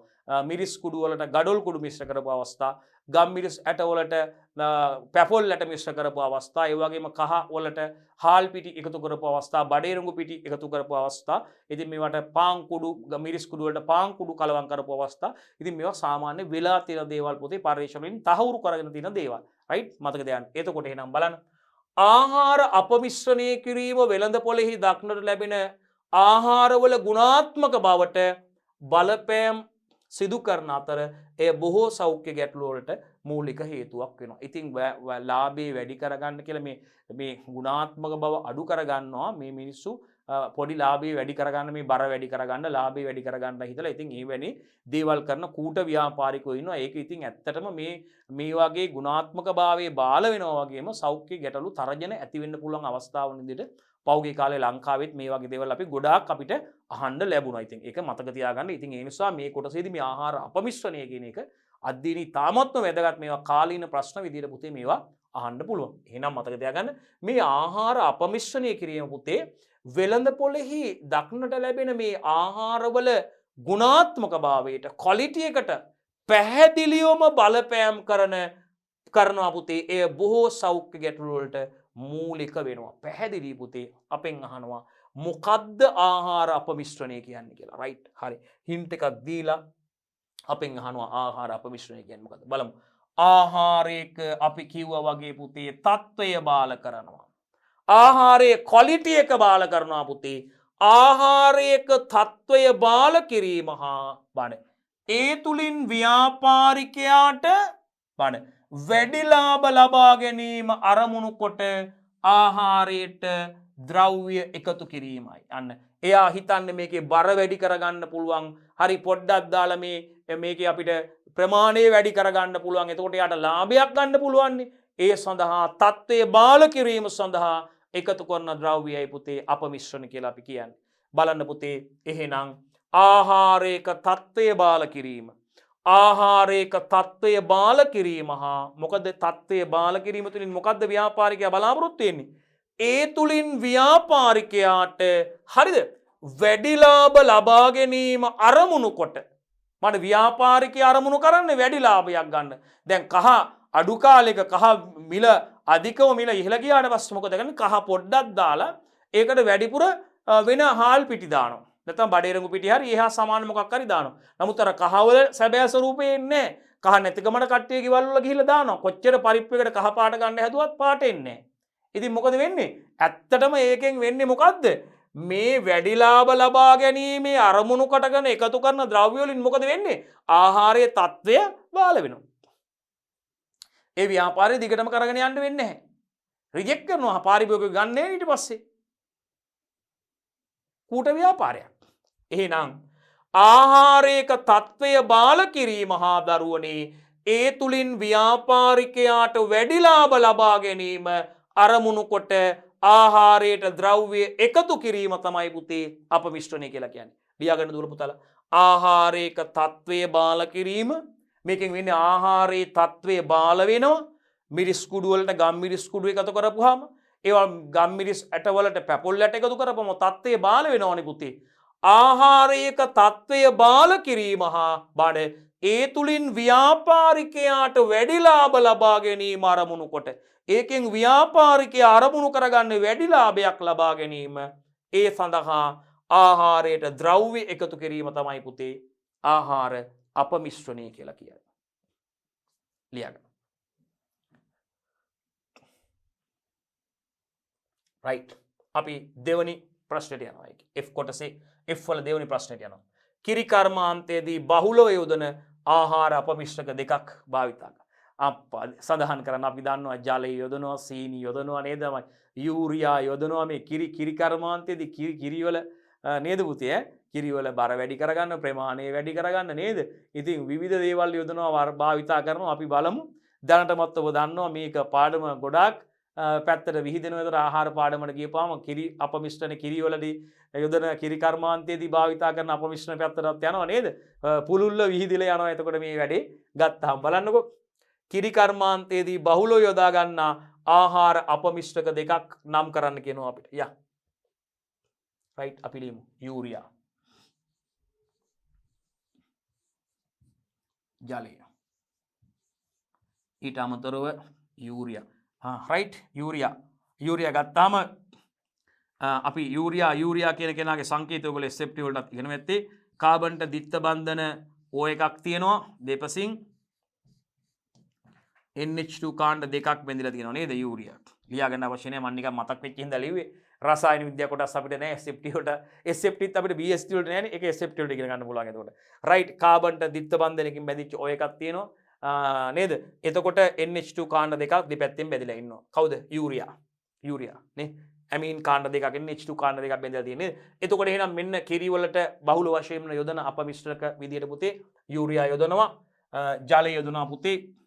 තිරිඟු පිටි ඒ වගේම සීනි ෆෝමලින් ඒ වගේම බලන්න ඇමොක්සිසිලින් බලන්නකෝ යොදනවා. මෙන්න කිරි වලට අපමිශ්‍ර විදියට භාවිතා කරලා යොදන දේවල් පුතේ අපිට මේ ආකාරයට හඳුන්වන්න පුළුවන්. රයිට් මතක තියාගන්න. අපි G කොටසට යනවා පුතේ. පළවෙනි ප්‍රශ්නේ G කොටසටයි පුතේ අපි යන්නේ බලමු. හින්ට් එක මොකක්ද කියලා. හින්ට් එකක් දීලා තියෙනවා අනිවාර්යයෙන්. හරි. නෑ කෙලින්ම ප්‍රශ්නේ නේද? ඔව් හින්ට් එකක් දියද. නව ආහාර සූත්‍රණ ක්‍රියාවලියේදී නව ආහාරයක් වෙළඳපොළට ඉදිරිපත් කිරීමේදී මේ විශේෂයෙන්ම ආහාර සූත්‍රණය කිරීම මිල සූත්‍රණය කිරීම සිදු කරනවා. ඔබ දන්නවා ආහාර පාඩමෙමයි ඒ කැලේ යන්නේ නෙවෙයි. මේ පාර්ට් එකටම ඇදලා යනවා. බාන්නතර විභාග ප්‍රශ්නවල මේ ආහාර පාඩමට හොඳ අවස්ථාවක් තියෙනවා. වැඩි ප්‍රශ්න ප්‍රමාණයක් අහනවා. වැඩි කාලච්ඡේද සංඛ්‍යාවක් තියෙන 12 වෙනි ශ්‍රේණියේ 9 වෙනි ඒකකයේ නේද දුවේ පුතේ. ඔබ දන්නවා ආහාර පාඩම. ඉතින් නව ආහාර සූත්‍රණ ක්‍රියාවලියේදී ඉන්ද්‍රිය ගෝචරතාව ඇගීම වැදගත් කාර්යයක් ඉටු කරයි. ඉන්ද්‍රිය ගෝචරතාව ඇගීම පුතේ අපි විශේෂයෙන්ම මේ ආහාරවල අපි දන්නවා විශේෂයෙන්ම පංචීන්ද්‍රීන්ට විශේෂයෙන්ම මේ අපේ ඇස කන නාසය දිව ශරීරයේ නේද මේ දැනෙන දේවල් නේද පුතේ මේ ඉන්ද්‍රිය ගෝචරතා ලක්ෂණ කියපුවාම අපි අල්ලපුවාම දැනෙන විදිය පුතේ මේකේ නේද පුතේ අපි දිවට දැනෙන රසය එහෙන් බලපුවාම පේන වර්ණය කොහොමද එක එක්කෙනා කැමති වර්ණ තියෙනවා පුතේ ගෝල්ඩ් කලර් එක හැඩ තියෙනවා පුතේ රවුම් හැඩ ත්‍රිකෝණ හැඩ කොටු හැඩය පුතේ රස තියෙනවා ලුණු රසත් එක්ක පැණි රස කන්න කැමති සමහරු පැණි රසත් එක්ක සමහරු මේ මිරිස් සර තියෙනවට කැමති දැන් බිස්කට් එකක් එහෙම කනකොට ඒ වගේ රසවල් තියෙනවා. ඉතින් ඒක රසට කැමති අය ඉන්නවා. ඉතින් අපි බලන්නේ මේ විශේෂයෙන්ම ආහාර නව ආහාර සූත්‍රණ කියන නව ආහාරයක් වෙළඳපොළට ඉදිරිපත් කිරීමේදී මේ සූත්‍රණ ක්‍රියාවලිය ඉන්ද්‍රිය ගෝචර ඇගීම පුතේ වැදගත් කාර්යභාරයක්. මේ සඳහා මේ ඉන්ද්‍රිය ගෝචරතා ඇගීම සඳහා මේ ඇගීම සිදු කරන පුද්ගලයන් යොදාගෙන පුතේ මේක කරන්නේ. රයිට් ඒ ඉන්ද්‍රිය ගෝචරතා ඇගීම සිදු කරන පරීක්ෂකයන් යොදාගෙන විශේෂිත විද්‍යාගාර තුළ විශේෂ තත්ත්ව යටතේ තමයි පුතේ මේ ක්‍රියාවලිය සිදු කරන්නේ. රයිට් ඒගොල්ලොන්ට විශේෂ දත්ත තොරතුරු පත්‍රිකා දීලා ඒගොල්ලෝ හොඳ සංවේදීතාවයක් තියන අය වෙන පුතේ වයසක අය වෙන්න හොඳ නැහැ. ගොඩක් වයසට ගිහපු අය යොදා ගන්න නැහැ පුතේ. ඒ වගේම මත්ද්‍රව්‍ය ඒ වගේම බුලත් විල කෑම් සිගරට් බීම් වගේ ධූම්පානයට ඇබ්බැහි නොවෙච්ච අය ඉන්න ඕනේ. හොඳ සංවේදීතාවයක් සහිත පුද්ගලයා තමයි පුතේ මේ ඉන්ද්‍රිය ගෝචරතා ඇගීමේ පරීක්ෂකයන් විදියට ඒ සඳහා යොදා ගැනීම සිද්ධ කරන්නේ. දැනටමත් ඔබ මේක කියනකොටම විස්තරය දන්නවා. අපි බලමු පුතේ නව ආහාර සූත්‍රණ ක්‍රියාවලියේදී ඉන්ද්‍රිය ගෝචරතා ඇගීම වැදගත් කාර්යයක් ඉටු කරයි. අපෙන් අහනවා ඉන්ද්‍රිය ගෝචර ඇගීම් සිදු කරන අපි කියන මේ විද්‍යාගාරයක පවත්වා ගත යුතු අනිවාර්ය අවශ්‍යතා තුනක් සඳහන් කරන්න කියනවා පුතේ. රයිට් ඒකේ ආර්ද්‍රතා තත්ත්වය ඒ වගේම උෂ්ණත්ව තත්ත්වය පුතේ ඒ ගැන අපි කතා කරන්න යන්නේ ආලෝක තත්ත්වය. රයිට් අපි බලමු එහෙනම් මේ අලුතින් ආහාරයක් සූත්‍රණ ක්‍රියාවලියේදී ඉන්ද්‍රිය ගෝචරතා ඇගීම වැදගත් කාර්යයක් ඉටු කරනවා පුතේ. හින්ට් එකක් දෙනකොටම මතක් වෙනවා අපිට ඒකෙන් අපිට අවබෝධ වෙන්න ඕනේ එහෙනම් ඉන්ද්‍රිය ගෝචරතා ඇගීම පරීක්ෂණය සිදු කරන ආකාරයට විසත්. එතකොට අහන ප්‍රශ්නයට ගේමක් නැතුව උත්තර දෙන්න පුළුවන් පුතේ. දැන් අපිට ඉන්ද්‍රිය ගෝචරතා ඇගීමේ සිදු කරන විද්‍යාගාරයක පවත්වා ගත යුතු අනිවාර්ය අවශ්‍යතා තුනක් සඳහන් කරන්න කියලායි පුතේ අපෙන් අහන්නේ. මෙන්න පුතේ උෂ්ණත්වය සෙල්සියස් අංශක 22ත් 24ත් අතර වෙන්න ඕනේ පුතේ. එහෙනම් AC එකක් යොදා ගන්න වෙනවා නේද පුතේ? ආර්ද්‍රතාවය 160යි පුතේ. ආර්ද්‍රතාවය දිවා ආලෝකයට සමාන ආලෝකයක් පවත්වා ගන්න ඕනේ පුතේ විද්‍යාගාරයේ ඇතුළට. විවිධ ගන්ධයන්ගෙන් තොර ස්ථානයක් වෙන්න ඕනේ පුතේ. අනිවාර්යයෙන්ම වෙනම පාටිෂන් කරපු තැනක් එක් පුද්ගලයාට වෙන් කළ ස්ථානයක් පැවතින්න ඕනේ පුතේ. ශබ්ද වලින් ഘോഷා වලින් තොර වෙන්න ඕනේ. අපි එකෙන් තුනක් ලියමු පුතේ. උෂ්ණත්වයේ සෙල්සියස් අංශක 22ත් 24ත් වීම.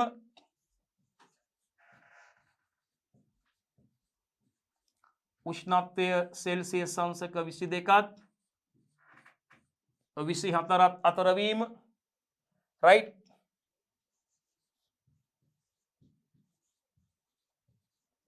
ආර්ද්‍රතාවයේ පුතේ 160ක් ආර්ද්‍රතාවයේ පුතේ. ඒ වගේම මතක තියාගන්න ලේසි නේද පුතේ? නැවත අහන්න පුළුවන් පුතේ. දිවා ආලෝකයට සමාන ආලෝකයක් පවත්වා ගන්න ඕනේ. ආයසරයක් බලන්න පුතේ. උෂ්ණත්වයේ සෙල්සියස් අංශක 22ත් 24ත් අතර වෙන්න ඕනේ පුතේ. මේවා හරියටමයි පවතින්න ඕන අගයන්. ආර්ද්‍රතාවය 60ක් පවත්වා ගන්න ඕනේ පුතේ. දිවා ආලෝකයට සමාන ආලෝක තත්ත්වයක් මේ ඉන්ද්‍රිය ගෝචරතා ඇගීම සිදු කරන පරීක්ෂණාගාරයක් තුළ පවත්වා ගත යුතුයි පුතේ. ඒ වගේම විවිධ ගන්ධයන්ගෙන් තොර ස්ථානයක් මොකොත් ගන්ධයක් තියෙන්න බෑ පුතේ. ගන්ධයන්ගෙන් තොර ස්ථානයක් වෙන්න ඕනේ. එක් පුද්ගලයාට වෙන් කළ ස්ථානයක් පවතින්න ඕනේ පුතේ.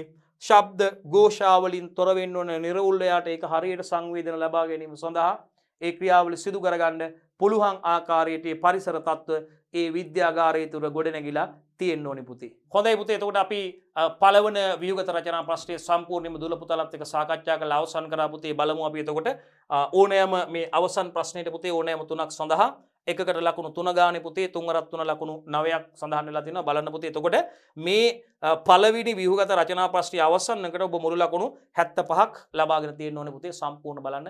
එතකොට බලන්න පුතේ මේ ආකාරයට ලකුණු රැස් කර ගන්න ඕනේ ඔබ. සියලුම ප්‍රශ්න වලට පිළිතුරු ලියන්න ඕනේ පුතේ. ඔබේ අවසන් ප්‍රතිඵලයේ A+ එකකට ඉහළ ප්‍රතිඵලයකට යන්න නම් පුතේ බලන්න මෙතන දැන් අපි ලකුණු 3යි 4යි 6යි නේද පුතේ 2යි 4යි 8යි 9යි කියා නේද පුතේ. දැන් මෙතන අවසන් ප්‍රශ්නෙට ලකුණු එක ප්‍රශ්නයක පිළිතුරට ලකුණු 3 ගානේ 3 3 9. ඉතින් බලන්න අවසානයේ අපිට හිතා ගන්න බැරි ලකුණු සංඛ්‍යාවක් ටික ටික අවසානයේ එකතු වෙලා තියෙනවා පුතේ. ඉතින් මේ විදිහට ඔබ පළවෙනි පැය තුල මෙවැනි ප්‍රශ්න 4කට පිළිතුරු දීලා ලකුණු එකතු කරගන්න නම් දුවේ පුතේ. ඔබ හැකියපමණ මේ රචනා ප්‍රශ්න වලට ව්‍යුහගත රචනා ප්‍රශ්න වලට පිළිතුරු ලියලා හුරු වෙලා ඉන්න ඕනේ පුතේ. විෂය නිර්දේශයේ සම්පූර්ණයෙන්ම 12 වෙනි ශ්‍රේණිය වගේම 13 වෙනි ශ්‍රේණියට අදාළ සම්පූර්ණ පාඩම් මේකක ඉතාමත් හොඳින් ආවරණය කළා තියාගෙන ඉන්න ඕනේ පුතේ. රයිට් පුතේ. අපි පළවන 2019 නව නිර්දේශය යටතේ පැවැත්වුණු පළවන ප්‍රශ්න පත්‍රයේ නව නිර්දේශය යටතේ පැවැත්විය පළවෙනි ප්‍රශ්න පත්‍රය නේද පුතේ. අලුත් නිර්දේශී විෂය නිර්දේශය 2017 යාවත් කාලවලට පස්සේ 2019 තමයි විභාගයේ පැවැත්වුනේ. 2017 උසස් පෙළට ආපු දරුවන්ට අවුරුදු දෙකක් ඉගෙන ගත්තට පස්සේ මේක හදාarලා ඉවරනාට පස්සේ ඉතින් පුතේ අපි අද සාකච්ඡා කළේ මේ කොටසින් දෙවන ප්‍රශ්න පත්‍රයේ. ඒ කියන්නේ රචනා ප්‍රශ්න පත්‍රය ගත්තාම රචනා ප්‍රශ්න පත්‍රයේ A කොටස සහ B කොටස කියලා කොටස් දෙකකින් සමන්විතයි පුතේ. රචනා ප්‍රශ්න පත්‍රයේ A කොටස ව්‍යුහගත රචනා ප්‍රශ්න පත්‍රයේ 2019 උසස් පෙළ නව නිර්දේශයටතේ පැවැත්වුණු ජෛව පද්ධති තාක්ෂණවේදී රචනා ප්‍රශ්න පත්‍රයේ දෙවනි කොටස රචනා ප්‍රශ්න පත්‍රයේ කොටස් දෙකකින් සමන්විතයි A කොටස සහ B කොටස කියලා පුතේ. අපි දැන් මේ සාකච්ඡා කරලා අවසන් කරේ දෙවල පුතලත් එක්ක රචනා ප්‍රශ්න පත්‍රයේ A කොටස ව්‍යුහගත රචනා ප්‍රශ්න පත්‍රයේ ප්‍රශ්න 4කින් සමන්විතයි. ඒ 4කින් සමන්විත ව්‍යුහගත රචනා ප්‍රශ්නයේ පළවෙනි ව්‍යුහගත රචනා ප්‍රශ්නයයි දුවේ පුතේ.